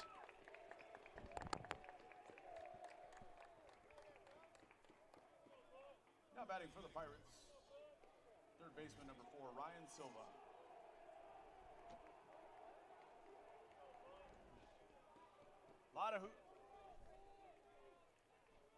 A lot of hooting and hollering over there from Modesto as they've put up 3 in this inning on Chance Garricky. 6-5 now, Renegades up. Ryan Silva steps to the plate. Silva 0 for 2 with a walk. Spain Howard might have an interference call here as he steps across, and we are going to get this interference. Yeah, he's pointing right at exactly where he's at. So we can see that Silva's foot was over the line. I mean, it was whatever was left of the line that's out there.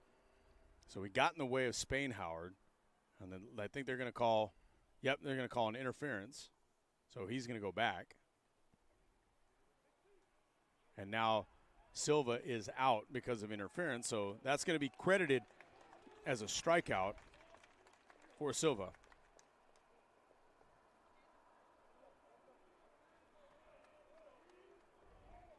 So now with 2 outs, Caden Reeve comes up.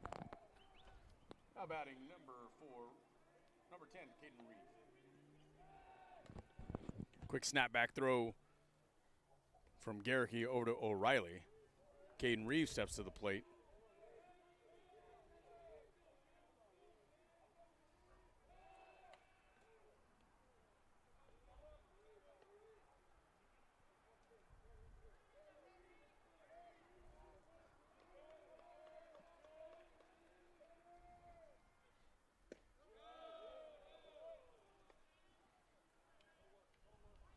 So now we got ball 1 to Reeve.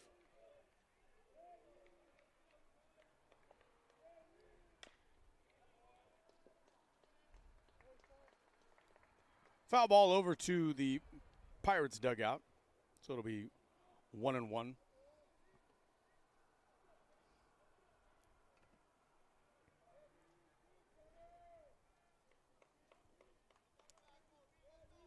Okay, Modesto has put up 3 in this frame.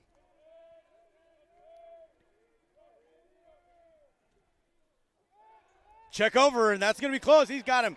Nice pickoff play right there for Chance Garricky to pick off the runner, and that'll end the inning.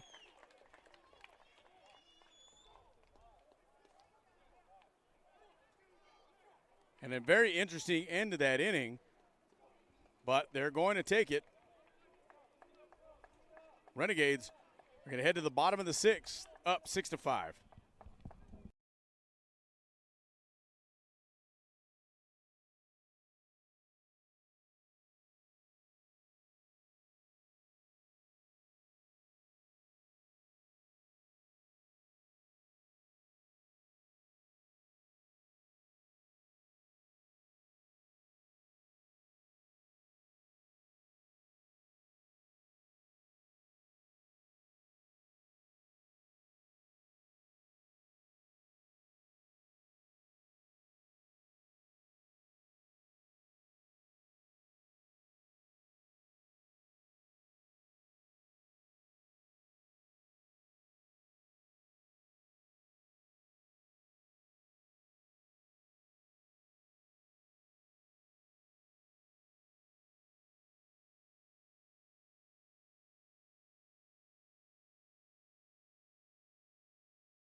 Leading off the sixth inning for the Renegades is first baseman number 36, Liam O'Reilly, the first baseman. Bump.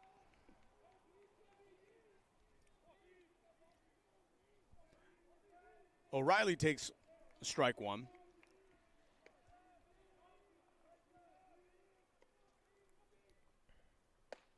Swung on a miss, strike two. We got a new pitcher in there, Braden Giardina, out of El Capitan High School in Merced, a perennial powerhouse up in the northern section of the CIF. 0-2 pitch. O'Reilly sends it back deep into right field, and it's going to be tracked down for out number one.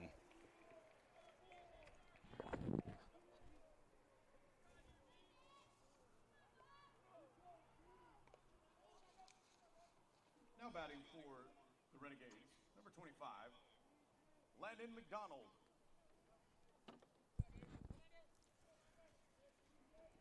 Now McDonald striding to the plate.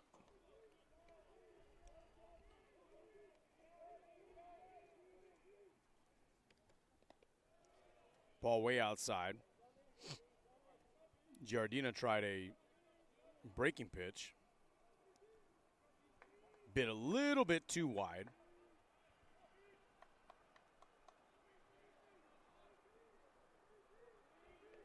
1-0 count. Swung on and missed for strike one.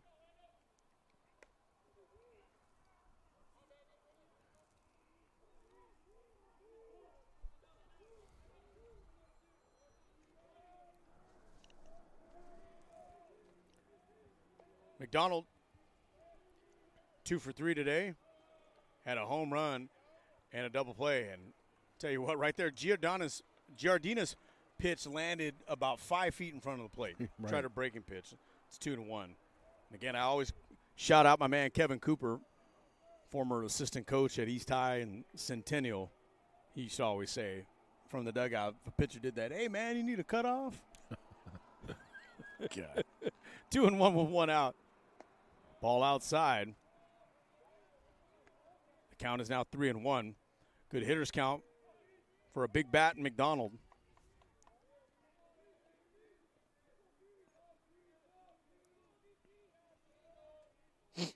3-1 count. McDonald rolls over on one. That's going to be foul. At first it looked like it was possibly going to stay fair, and then it just had a wicked twist to send it into foul territory.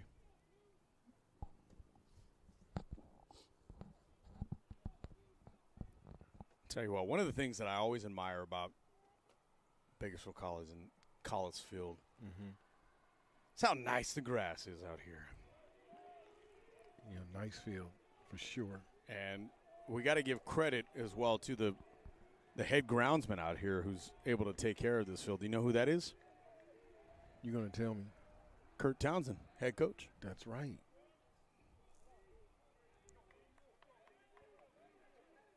So now the umpire is going to step out because he's going to call a delay of game in this situation on the pitcher. Actually, it's going to be on BC. On BC, right. A delay of game. So the next time they do something like that, it's counted as a strike. So we got a 3-2 count with one out. Giardina delivers, and that's going to be ball 4. And McDonald had a little something to say as well, too, to Giardina on the way out because Giardina stepped away from that as if he had a strikeout. Hendricks also thought it was going to be a strikeout, was going to throw it down to third, but nonetheless, ball 4, McDonald on, Brito coming up. Now batting for the Renegades, number 26, Jordan Mora.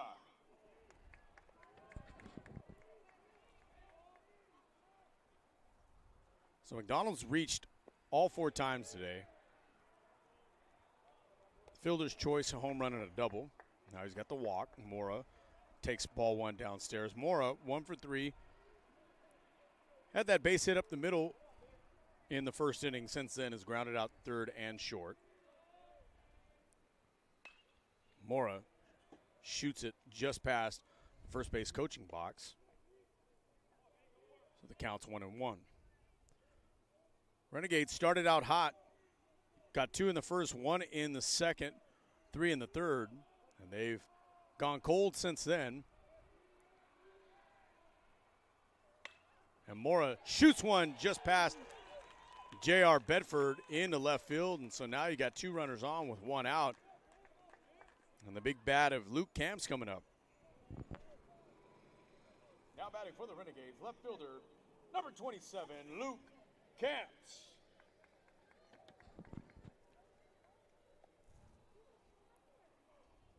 Luke coming to the plate, 0 for 3, has a couple of strikeouts, reached on an error in the third inning, and he scored a run on the Landon McDonald double. Excuse me, on the Blanco single. Gets strike number 1 in. Got a big hole over there between the first and second baseman, kind of tempting Luke to go and pull it to that side.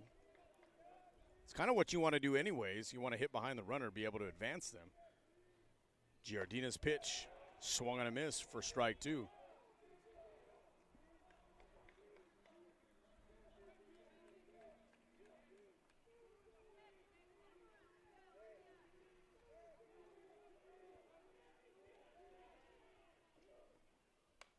O2 pitch fouled off. And I can tell you, Giardina is very competitive on an 0-2 pitch. With a guy that Luke Camp's coming up to the plate, who has a couple of home runs this season, not afraid to be able to challenge him.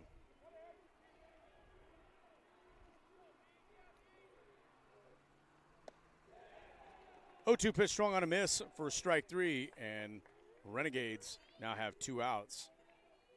Now Brady Baird coming to the plate. Now batting for the Renegades, third baseman number 5, Brady Baird. Baird 0 for 2 with a couple of strikeouts and a walk, scored a run as well. Swung on a miss, and like I said, 4 plate appearances for Brady tonight. All 4 times he swung at first pitch.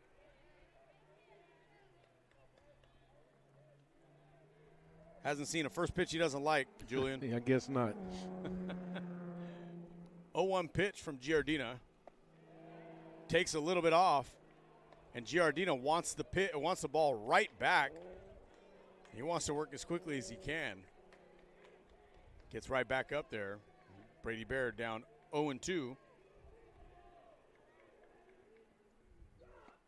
And his pitch is outside for strike 1.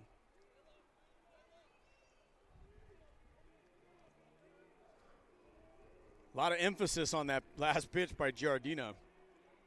Let out a primal guttural yell. And now his pitch is inside. It looks like it got Brady Baird.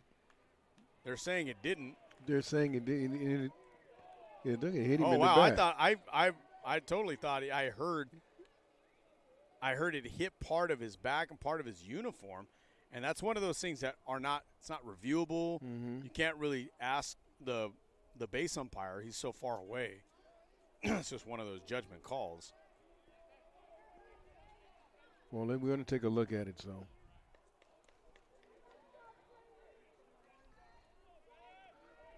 So here we go. Deuce is wild once again. 2 balls, 2 strikes, 2 outs, 2 on. Renegades with a 1-run lead. The pitch. Shot into left field. This one's got a chance to drop, and it does. RBI single for Brady Baird. And what a fantastic piece of hitting right there. Giardina thought he was going to be able to sneak by a little breaking pitch, and he got him for an RBI. Great hit right there for Brady Baird. And I'll tell you what, fans here are giving it to Giardina. He's been real boisterous so far today.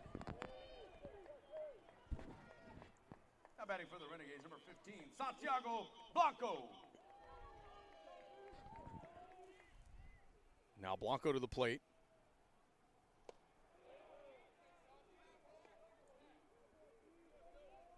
Swings a strike one. Blanco, 1 for 3. Had an RBI single in the third inning. Giardina comes set. Baird leading off of first. The pitch, outside, ball 1. Got Mora standing over on third. Landon McDonald scored from second. He was running all the way with 2 strikes. Blanco with a 1-1 count. The pitch swung on, fouled off at the plate. So now brings the count to 1-2.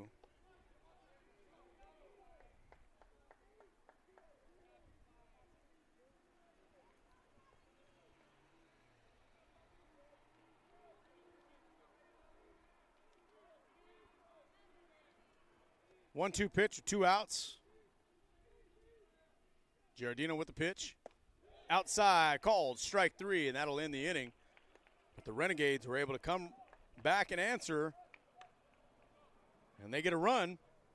We head to the 7th inning, and they have a 7-5 lead.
Leading off the 7th inning for the Pirates, number 10, Caden Reed.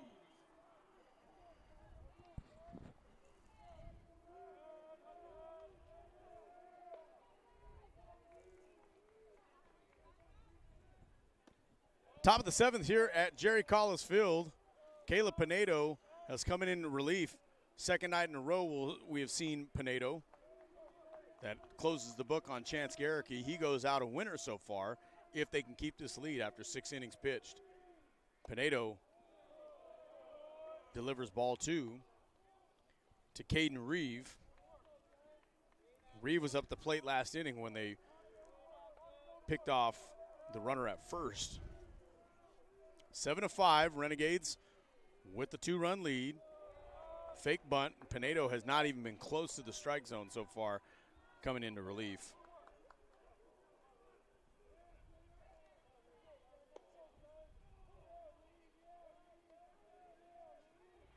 Three-0 count from Pinedo to Reeve. That's going to be ball 4 on the outside part of the plate. Caden Reeve has himself a 4-pitch walk.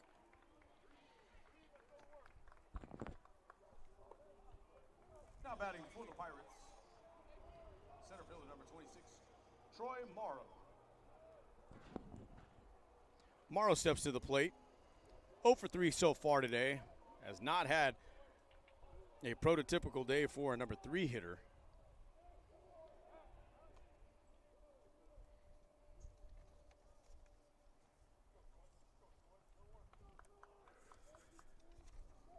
In baseball circles, that would basically say that somebody like that is due.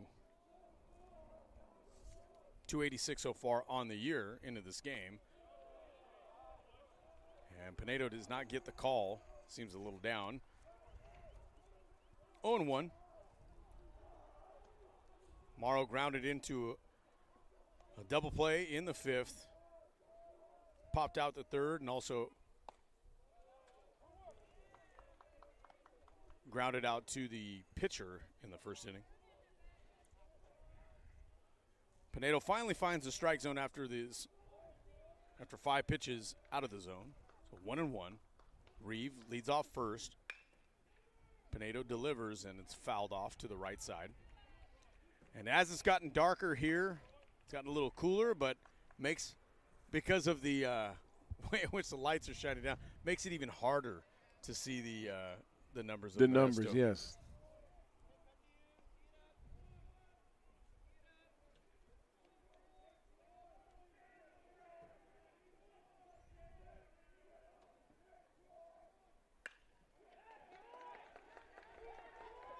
So we've got a ball driven into the gap.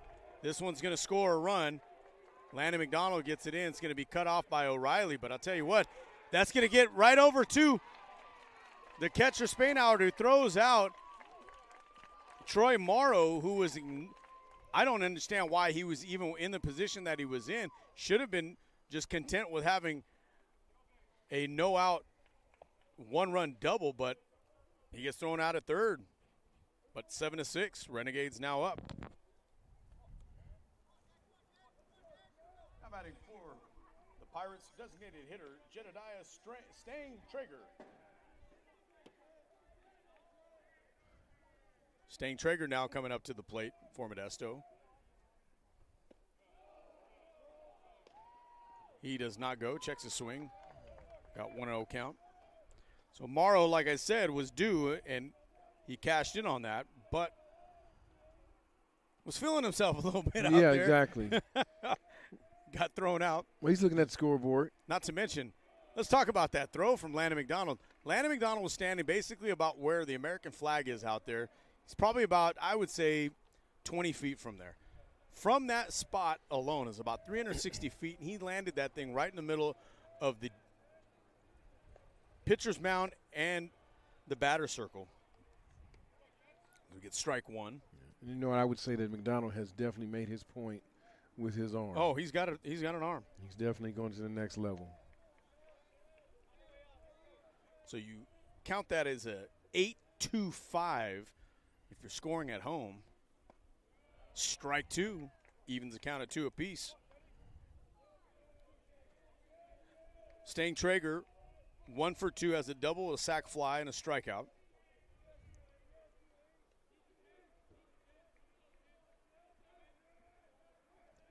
Pinedo's pitch outside for ball 3.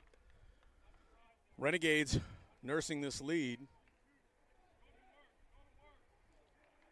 Nearly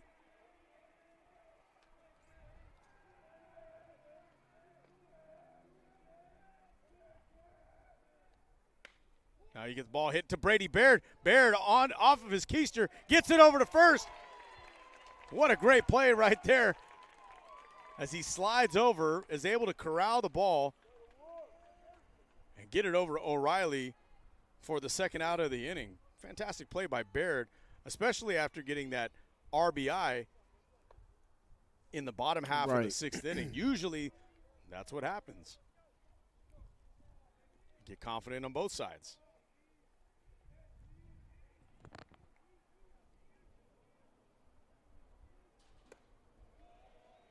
Now batting for the Pirates, first baseman, number 35, Carlos Huizar. Now Huizar coming to the plate, 0 for 2 with a walk, scored a run last inning. He was the first one to score a run, led off the inning, and they continue to manufacture runs after that. 1-1 pitch from Pinedo.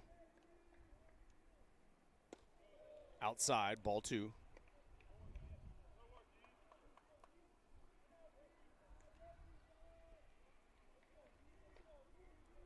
So Renegades almost let Cerritos come back and win the game this past Saturday when we were here. We weren't broadcasting the game. I was calling PA. Renegades had a lead pretty much the whole game, and Cerritos brought it to within a run. Renegades held on to the win. Deuce is wild now. 2 balls, 2 strikes, 2 outs to Weezar. And the pitch outside, ball 3, fills up the count.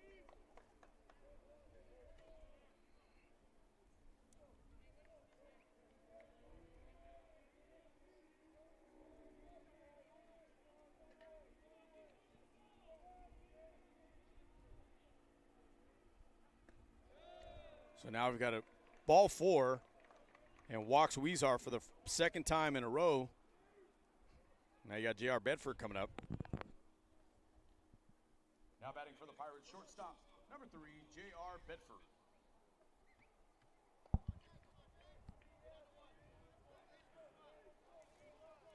Bedford had a sharp single last inning. Reached on an error in the 4th. Grounded out the second. In the second, and he fouls off his first offering. 0-1. Bedford again, the kickback from St. Mary's College.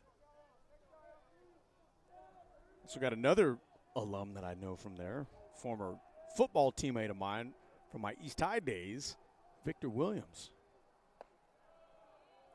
Strike 1 on the outside part of the plate. Vic Williams, Strike 2, excuse me, yeah. 0-2 pitch. Pick a 4-year player over there for the football program at St. Mary's. 0-2 pitch up for ball 1.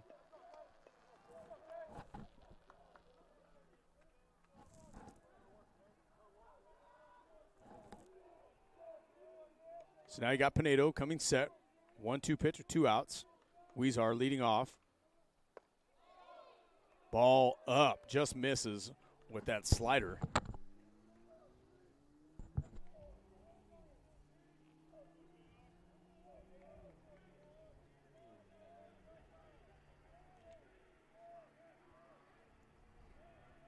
So now the 2-2 pitch.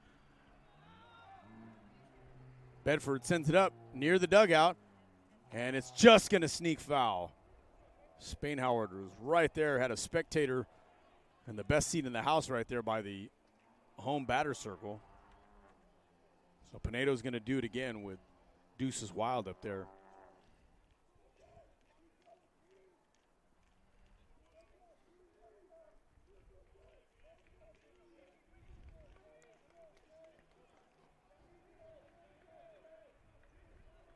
So Weezar leading off at first. Pinedo, the 2-2 pitch. Down, and that must be ball 4. It said it was 2-2. Nope, it's 3-2. I don't know. It's 3-2. I don't know what he was. I don't know how he lost the count. Maybe that's why he's not at St. Mary's anymore. Oh gosh, come on, stop. Yeah, I don't. You got to be able to count, son. Yeah, I don't know how he lost that count. Yeah, that's he took his stuff off. Like, what are you doing? It's kind of embarrassing. Yeah, what are you doing?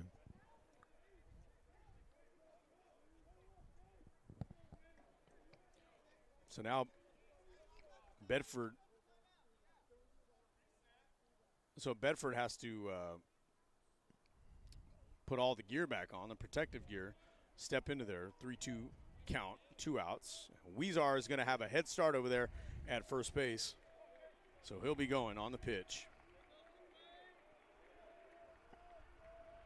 Pinedo delivers the payoff.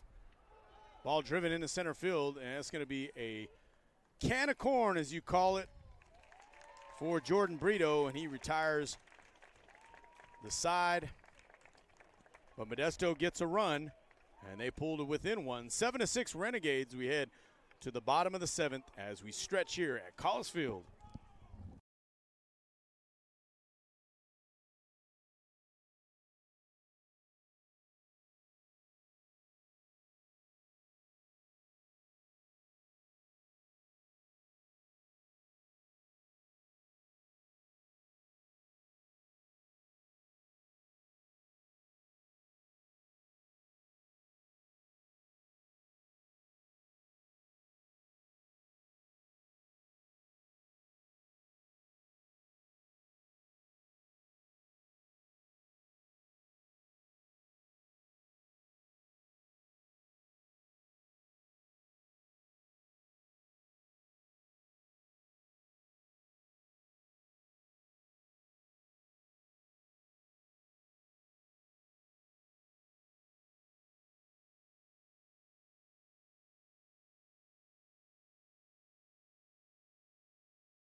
Bottom of the 7th here at Bakersfield. Renegades up 7-6 after Modesto gets one across in the top half of the inning.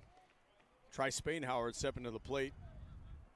Swings and misses at first offering from, you heard it here, Cannon. Don't call me Shannon Sharp. Cannon. You got to think that that dad may have been a football fan. Maybe. Last name Sharp. Maybe. I don't know. Not to mention, I'd really hope that he is a college baseball player. Mm-hmm. He's got a good arm. He's got a cannon. Yeah. Hey. 0-2 pitch from Cannon. Ball outside as Cannon takes a tumble up on the bump. So it's going to be 1-2. Spainhoward has a couple of walks and a strikeout, so 0 for 1 so far today. You know, Shannon Sharp's got a podcast. I heard about that. Foul ball shot over to the Modesto bullpen. Yeah, it's called Club Shay Shay. I heard about that. I didn't know he had it. Yeah, it's probably one of the more popular podcasts for former players. So if Cannon ever did a podcast in the future, he'd have to call it Club KK. Twice. God. Ball outside from Sharp. It's now 2-2. Man. Remember, it was either storytelling and stuff like this, or I'm going to do impersonations up here. Well, no. 2-2 count. We won't have any of that. Spainhoward grounds it over to second, bobbled a little bit, picked up and thrown over to first for the first out of the inning.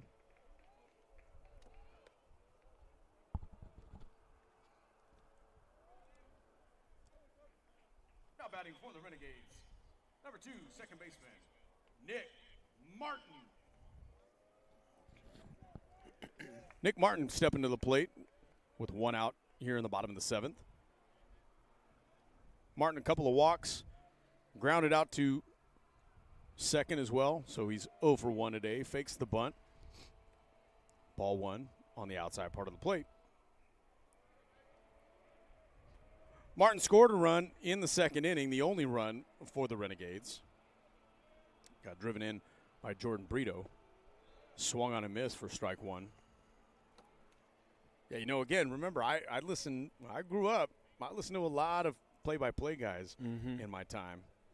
So I can always kind of harken back and do my best impressions of those guys. Martin sends one over to second base. He's going to ground out for the second time today to the second baseman. And that'll bring up Jordan Brito. Now batting for the Renegades, center fielder number 1, Jordan Brito.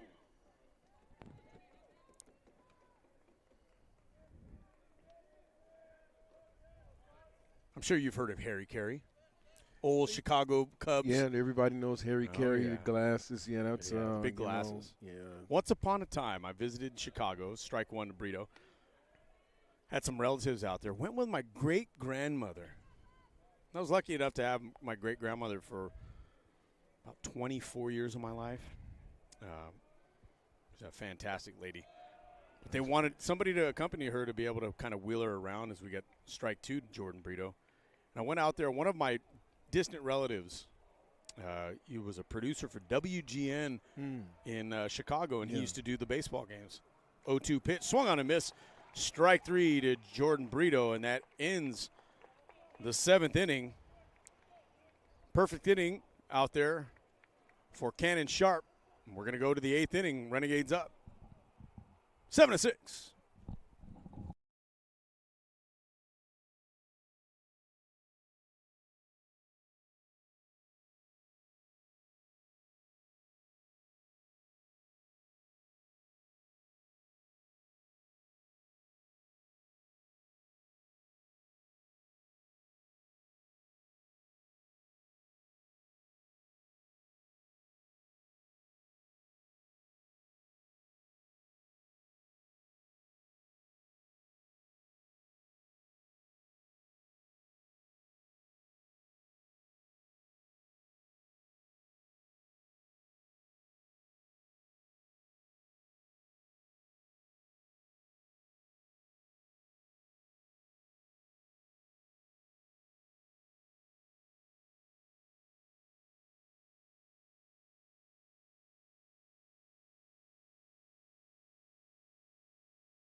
Top of the 8th inning here at College Field. Got a new pitcher on the bump for BC. That's number 7, Tony Fabian. Fabian delivers ball 1 to Caleb Hendricks, the catcher.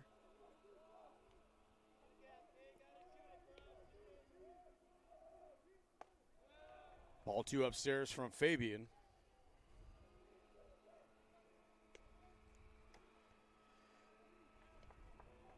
Yeah, we were, in the break, we're talking about the halftime show. He said he couldn't really quite understand it, but you like the visuals, I guess. A lot of production value to that. It was an amazing show. It was an amazing show. Told a nice story, essentially about Latin America. Well, it was just a lot of work. You could see it. Oh, yeah, 100%. A lot of work. Yeah, man, you see all those hundreds of people, too, that were dressed up as bushes? Right. And they ran out there. 3-0 pitch inside for ball 4. 4-pitch walk from Tony Fabian. And I have a little sympathy for Tony because as a relief pitcher, one of the worst things you can do is come in and have a 4-pitch walk. Right. Now batting for the Pirates, right fielder number 9, Landon LaPlante. Again, for those of you guys who are just tuning in,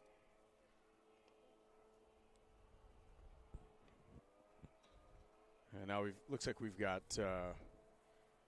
timeout here for the Pirates. They're going to try to set up some play. But doing double duty up here, PA and play-by-play. So when you hear me take a little bit of a pause, I'm just announcing who's coming up to the plate. The last time Landon LaPlante was up, I didn't announce him, and he got himself an RBI. So I made sure I announced him this time. Right, yeah. Don't be the reason. I'm not. I'm going to try not to be the reason.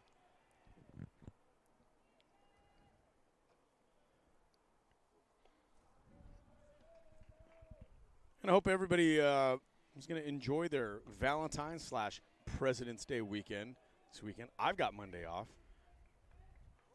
We got bunt situation here from LaPlante. He's going to lay it down.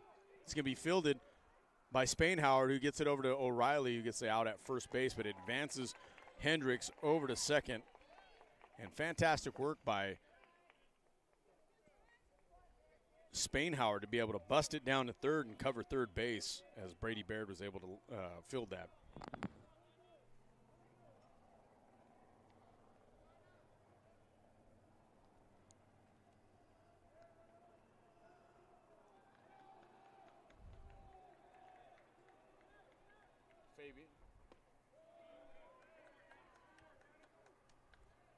Now we've got a new batter up there, number 1. Adam Al-Harbi.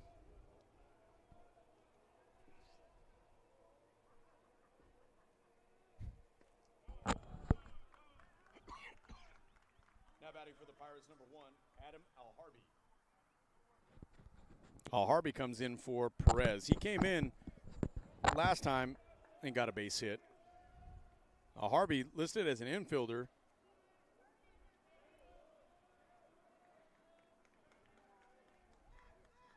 Now we've got a pickoff play, and it gets away from Martin, and nobody's around.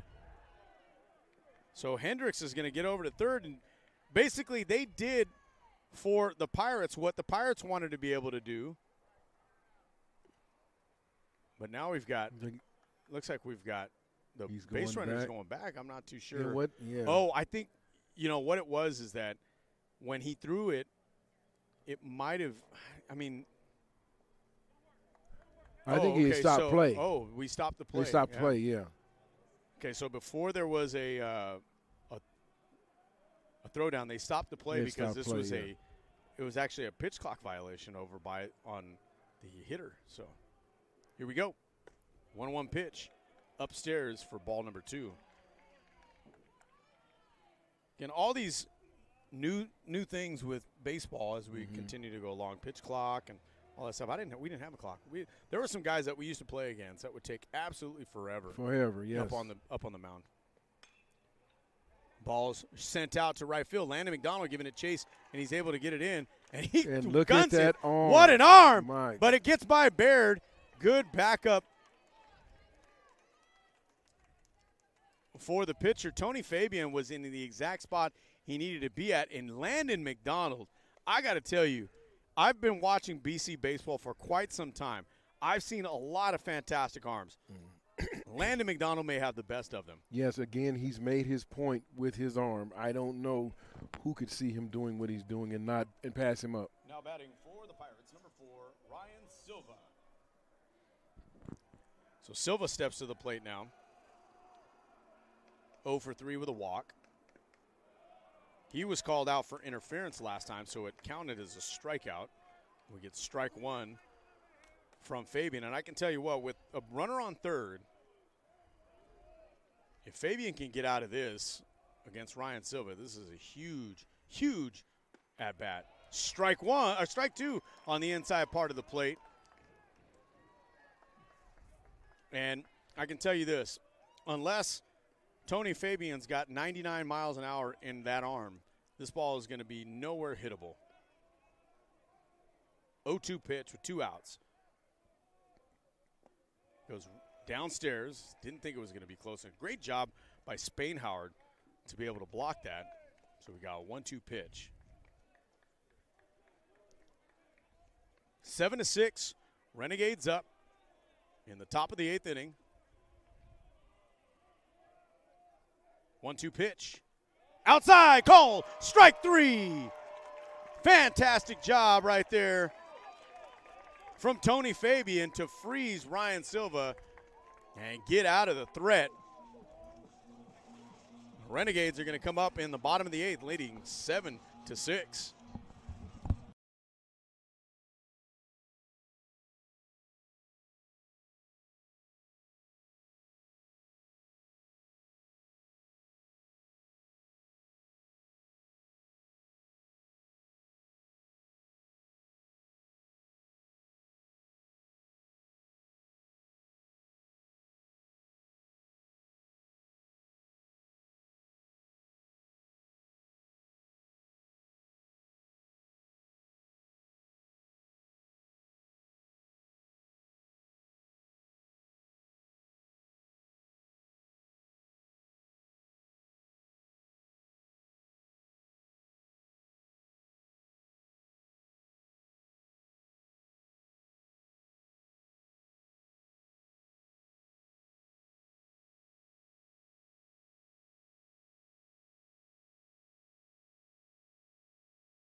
Leading off the 8th inning for the Renegades, Liam O'Reilly. I did the O'Reilly last time. It didn't work for me. He flew out to right, so I'm not really going to do that. You just did it. But I gave him a I cut it off. I cut it off. Good. All right. Jeez. Again, I can go to Harry Carey. Yeah. I could do that. 0-1 pitch to O'Reilly. Swung on and missed. 0-2 to Liam O'Reilly. He's up there and 0 for 3 so far today. He reached on 2 errors earlier today. Swung on and missed. Strike 3 to O'Reilly, and that's the first out of the inning from Cannon Sharp. See, you did that O'Reilly thing. I did did it. do the O'Reilly So now let's go. We got to finish out this game for it. Now batting for the Renegades, number 25, Landon McDonald. Now Landon McDonald stepping to the dish. McDonald.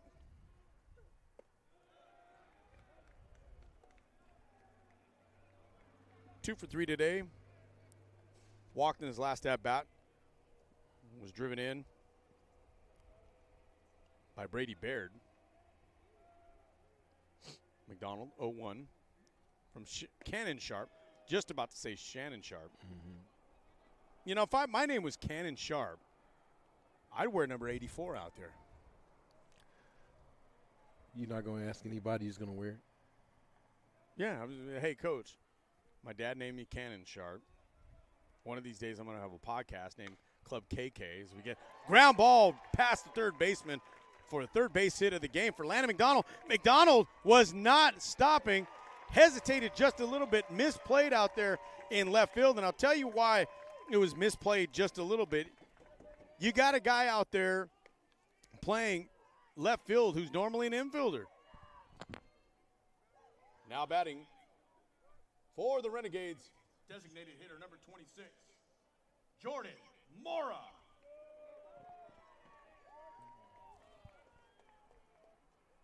Alam Al-Harbi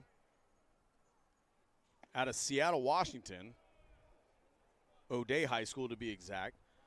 He's out there because he came in a pinch hitting duty for Marcus Perez, banged a base hit in his first appearance, got a RBI with that, but stayed in the game in left field. He's listed as an infielder, and typically when you get hard hit balls like that from Landon McDonald, a lot of time, usually these infielders that go out and play outfield, they're used to the ball getting on them pretty fast. And if it takes a weird little bounce, there's a little dew out there on the grass, it could take a weird skip as Mora sends strike two foul.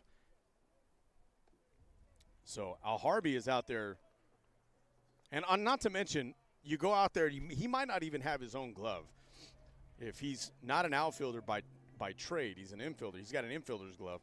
Goes out there with somebody else's glove. That could also have something to do with it. As we get 0-2 pitch, swung on a miss by Jordan Mora. Second strikeout of the inning for Sharp. Now you've got Luke Camps. Now batting for the Renegades, left fielder number 27, Luke Camps. Now Luke Camps stepping to the plate.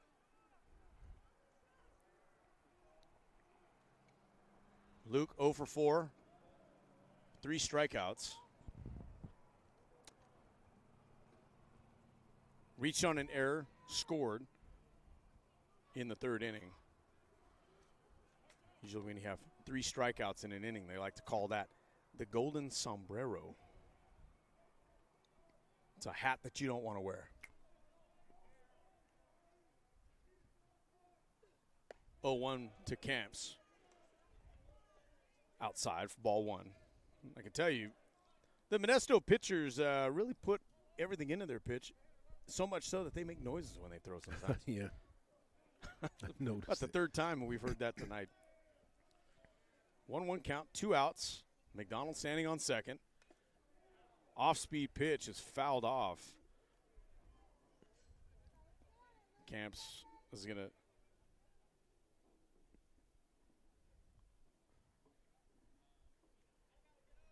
take a little bit because that was fouled off of the catcher's mask and the umpire's mask as well.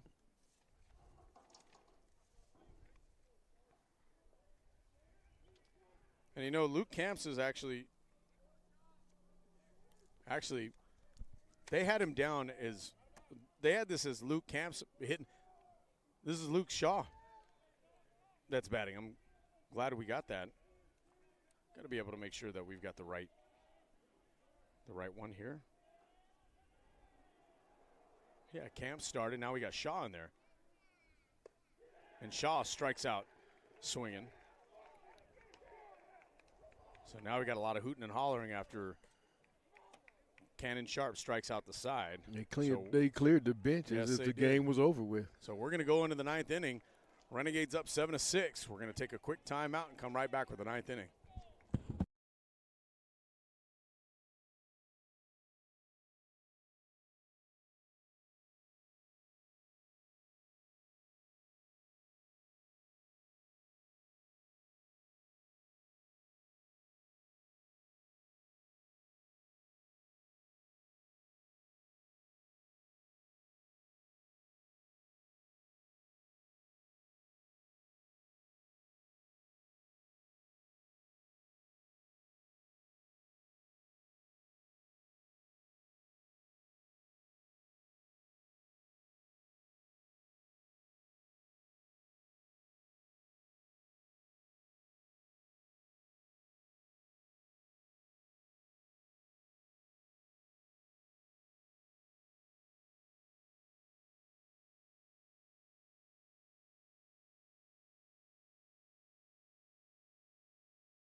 Leading off the ninth is number 10, Caden Reeve for Modesto. Okay, Modesto came into this game riding a 6-game winning streak. They're 7-1 overall, and we're world beaters. I mean, beating teams by more than 10 runs, 4 out of the last 6 games that they've had on this streak. We get strike 1 from Fabian. Fabian 3 outs away from closing the door, getting his first save of the season so far, and he's ahead 0-2 now.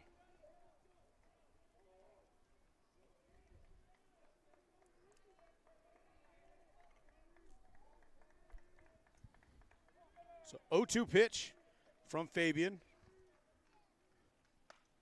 Grounded over to O'Reilly. He's all over it. He's going to take the bag himself for out number 1. Renegades a couple outs away from securing win number 7 so far this season. Excuse me, win number 8. Now batting for the Pirates, center fielder number 26, Troy Morrow.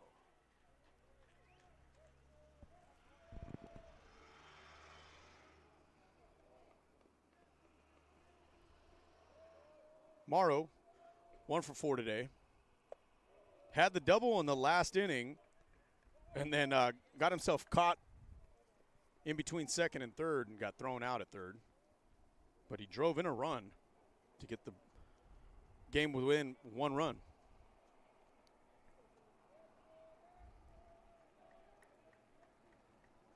One 0 pitch from Fabian. Ball in the outside corner, 1-1.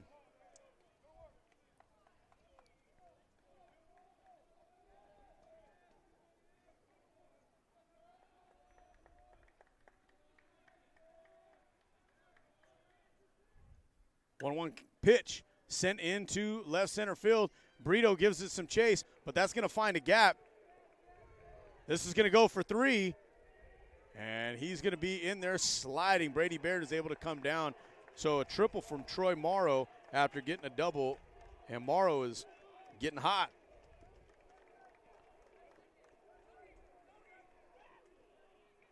So now Fabian. They toss it back over to Blanco to see if Morrow missed second, but he did not. So now you got Stang Traeger coming up. Now batting for the Pirates, number 28, Jedediah Stang Traeger. Stang Traeger now coming up, grounded out to third last time. Has a sac fly and a double, also a strikeout. Swung on and missed. Strike 1. Renegades are playing to protect this run. So all infielders are with their toes on the grass.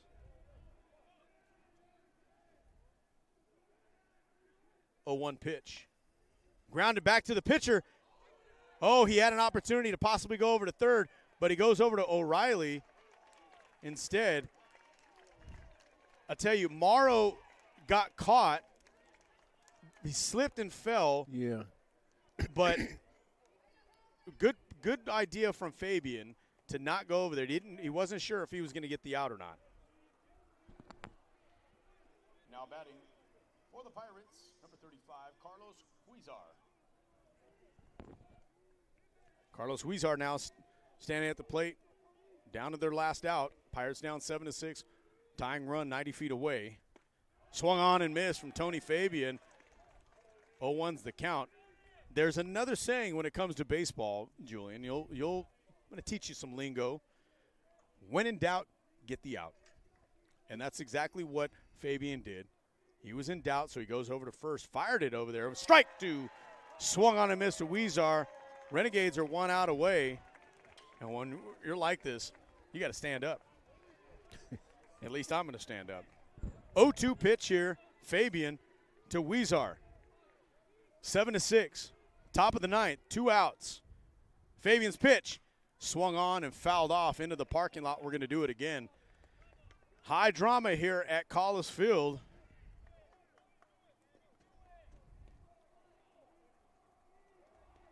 Renegades are half Taft College here tomorrow at noon on Valentine's Day. Bring your dates out here if you like. It's free. 0-2 pitch, 2 outs. Fabian Gets it fouled off again. Third base coach kept it in front of him. I guarantee you he was an infielder at one time. Not afraid to wear that one off the palm.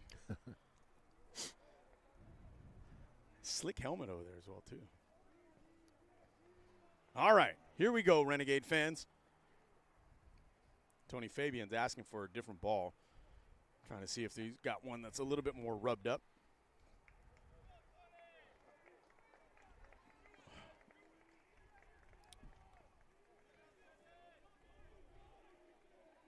Huizar with a couple of walks, flied out to center and a strikeout.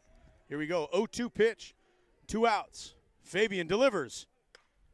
Sent into right field, and this is going to get down in front of Landon McDonald, ties the score at 7 apiece. And Huizar is the hero for the moment right now for the Pirates. It'll be a blown save for Tony Fabian, and now you've got J.R. Bedford coming up for the Pirates.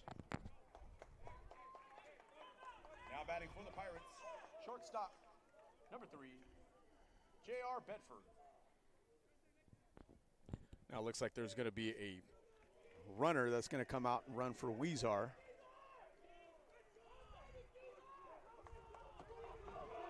It's number 8. Pinch running for Modesto, number 8, Justin Mayfield.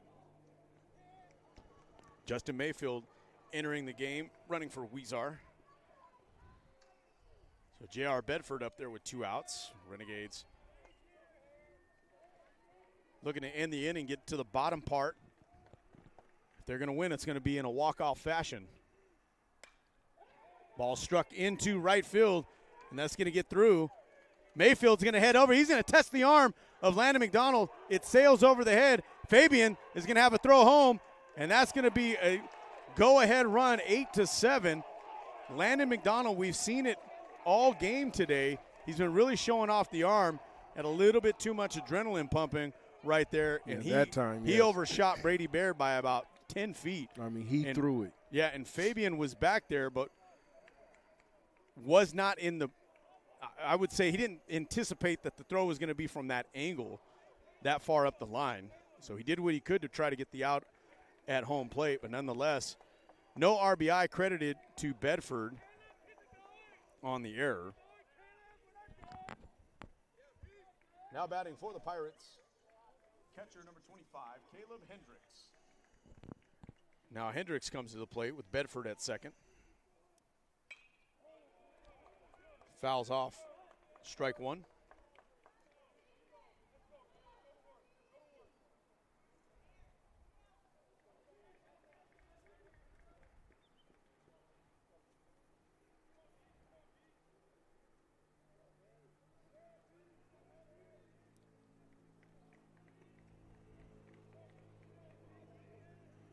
Oh, 0-1 pitch now from Tony Fabian.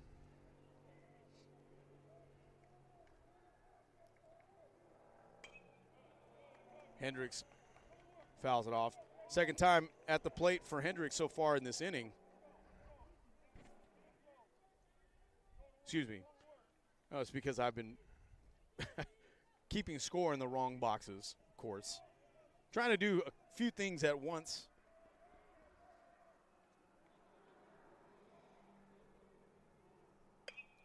Hendricks grounds it to Blanco. Blanco scoops it up, flings it over to Liam O'Reilly, and that ends the inning. But Modesto gets a couple of runs on 2 hits, and they take the lead for the first time today, 8-7. We're going to the bottom of the 9th. We'll be right back with 3 more outs to go for the Renegades if they need them.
Bottom of the ninth here at Jerry Collis Field. Renegades chasing a run as the Pirates were able to put 2 across in the top half of the inning. Now Brady Baird, followed by Santiago Blanco and Trice Spainhoward. Baird swings and misses. And I tell you, a little bit different about this at bat, Julian. Brady did not swing at the first pitch. He didn't. And he may have been instructed not to. Yeah, it might be. And usually that's what happens in the bottom of the ninth inning. If you are down a run, usually you're going to take a strike. But swings and misses. Now you've got a 1-2 count. Renegades were 1 strike away. Weezar went up there with a 1-2 count, and he was able to flip it into right field just in front of Landon McDonald. And that brought in Troy Morrow. Morrow had a 1-out triple into the gap. So now with 1-2 count, Baird shoots the ball, and it's going to be smothered, but on a diving play, it's going to end up a base hit. Caden Reed tried to do what he could to be able to get to that ball and take away a hit, but Brady gets a base hit to lead off the ninth. Now batting for the Renegades, shortstop number 15, Santiago Blanco. Santiago Blanco now stepping to the plate. He struck out the last two times, but had an RBI single. Now he drops a bunt. He's going to move Brady Baird over, so now the tying run in scoring position.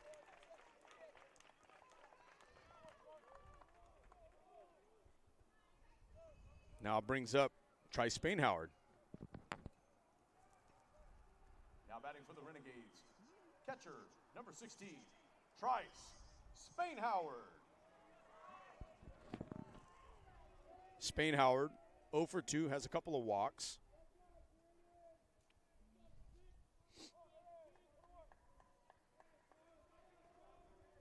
Really works the count quite a bit. Averages about 5 or 6 pitches every single time he steps up there. Swings at the first pitch, though, and fouls it off. 0-1. Brady Baird, stocky kid out of Liberty High, but he's got some wheels.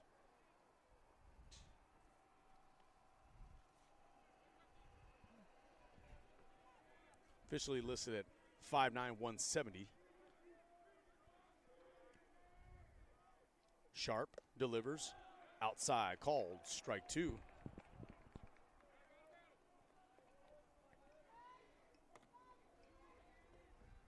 So you got an 0-2 count to Spainhoward.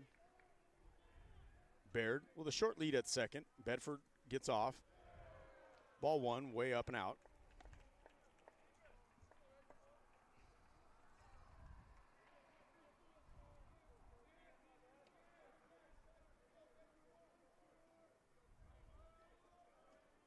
So now with the 1-2 count with 1 out, Sharp delivers inside.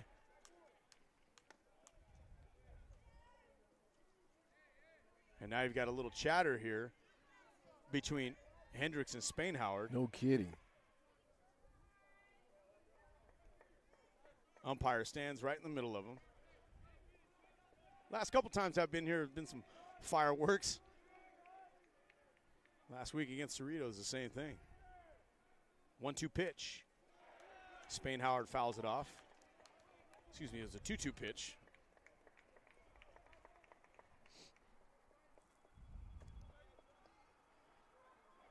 Yeah, last week, catcher for Cerritos thrown out of the game in the 9th inning.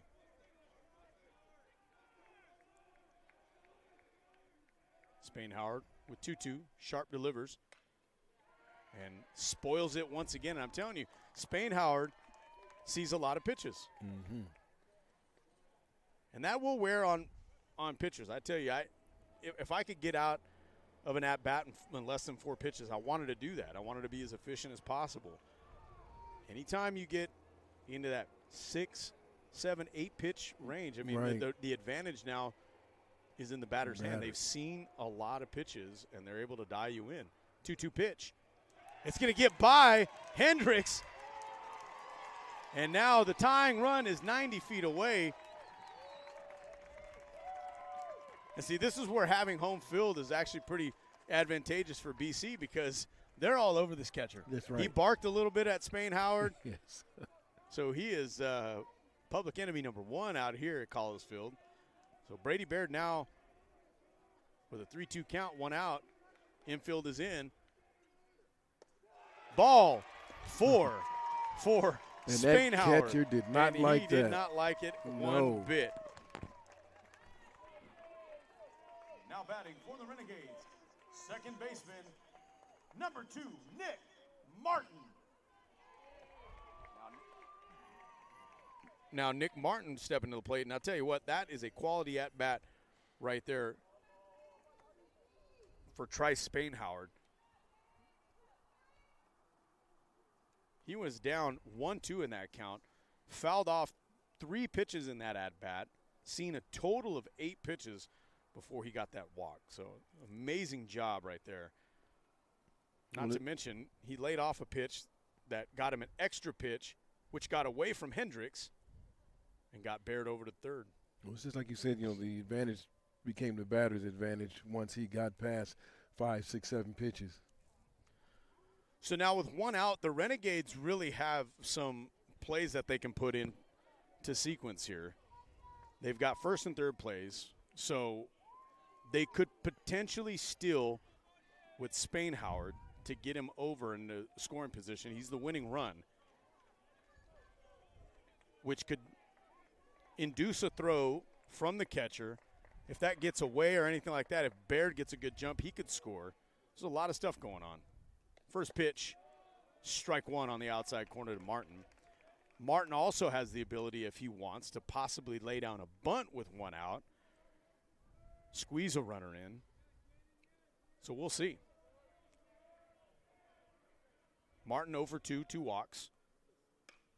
And he squirts 1 out in the left field. Baird takes off, and it looks like he left early as well, too, and wasn't going to score. So it's kind of good that he actually stayed. Yes. But we got a tag from Trice Spain Howard to get over to second, and he was anticipating the throw. So a fly out to left field for Nick Martin, and now brings up Jordan Brito.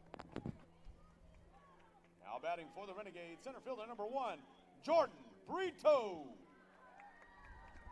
So now Jordan Brito with tying run on third, winning run on second. Takes strike 1 on the outside corner. Didn't like it. Wasn't his pitch anyway. Nevertheless, 0-1. Now it looks like we're going to have a pinch runner for Spain Howard. Looks like it's number 8 that's going to come in to pinch run, Gage Ursery. Pinch running for the Renegades, number 8, Gage Ursery. So now Gage Ursery is going to come in and run for Spain Howard. He represents a winning run. Brito takes ball 1 outside, 1-1. So really, Brito is just trying to be able to look for something that finds the grass. And I'm going to tell you right now, with Coach Martinez out there, Haas is what they call him. He is not going to stop Gage Ursery if that ball finds the outfield. We got strike 2 on the outside corner. Brito does not like that. Takes a step out. Now you got 1 and 2. And just like the Renegades were 1 pitch away from getting a win in the top part of the inning, Pirates now 1 pitch away from securing a win and being 7 in a row. 1-2 pitch. Outside, called, strike 3. And that wins it. And now you've got some guys that are chirping back and forth. And that, I tell you, you don't really like to see that from that team. Right. And I tell you, Coach Townsend is going to go and talk to the skipper for Modesto. And, it's just not a good look. But the Renegades are just going to be able to have to take that. The Renegades coaches are going to tell them to go to left field and forget about it and turn the page and go see Taft tomorrow out in Taft. Out in Taft. So final score here, 8-7. Pirates with the win. They get 11 hits. They committed 3 errors. Renegades 7 runs on 9 hits and 2 errors. And again, the Renegades are going to be on the road for the next 3 games, including tomorrow at Taft. We'd like to thank everybody for putting this on. Dr. J, appreciate your company here. Wish you a happy Valentine's Day tomorrow. But more importantly, the filming that you're going to be doing on President's Day is pretty awesome. Yeah. So for myself, everybody here, Annalisa Kroonquist, Carly Flowers, Ayanna Tweedy, and the rest of the BC staff, this is Rob Chavez signing off here from Jerry College Field. Renegades take the loss 8-7. Good night, and God bless everybody.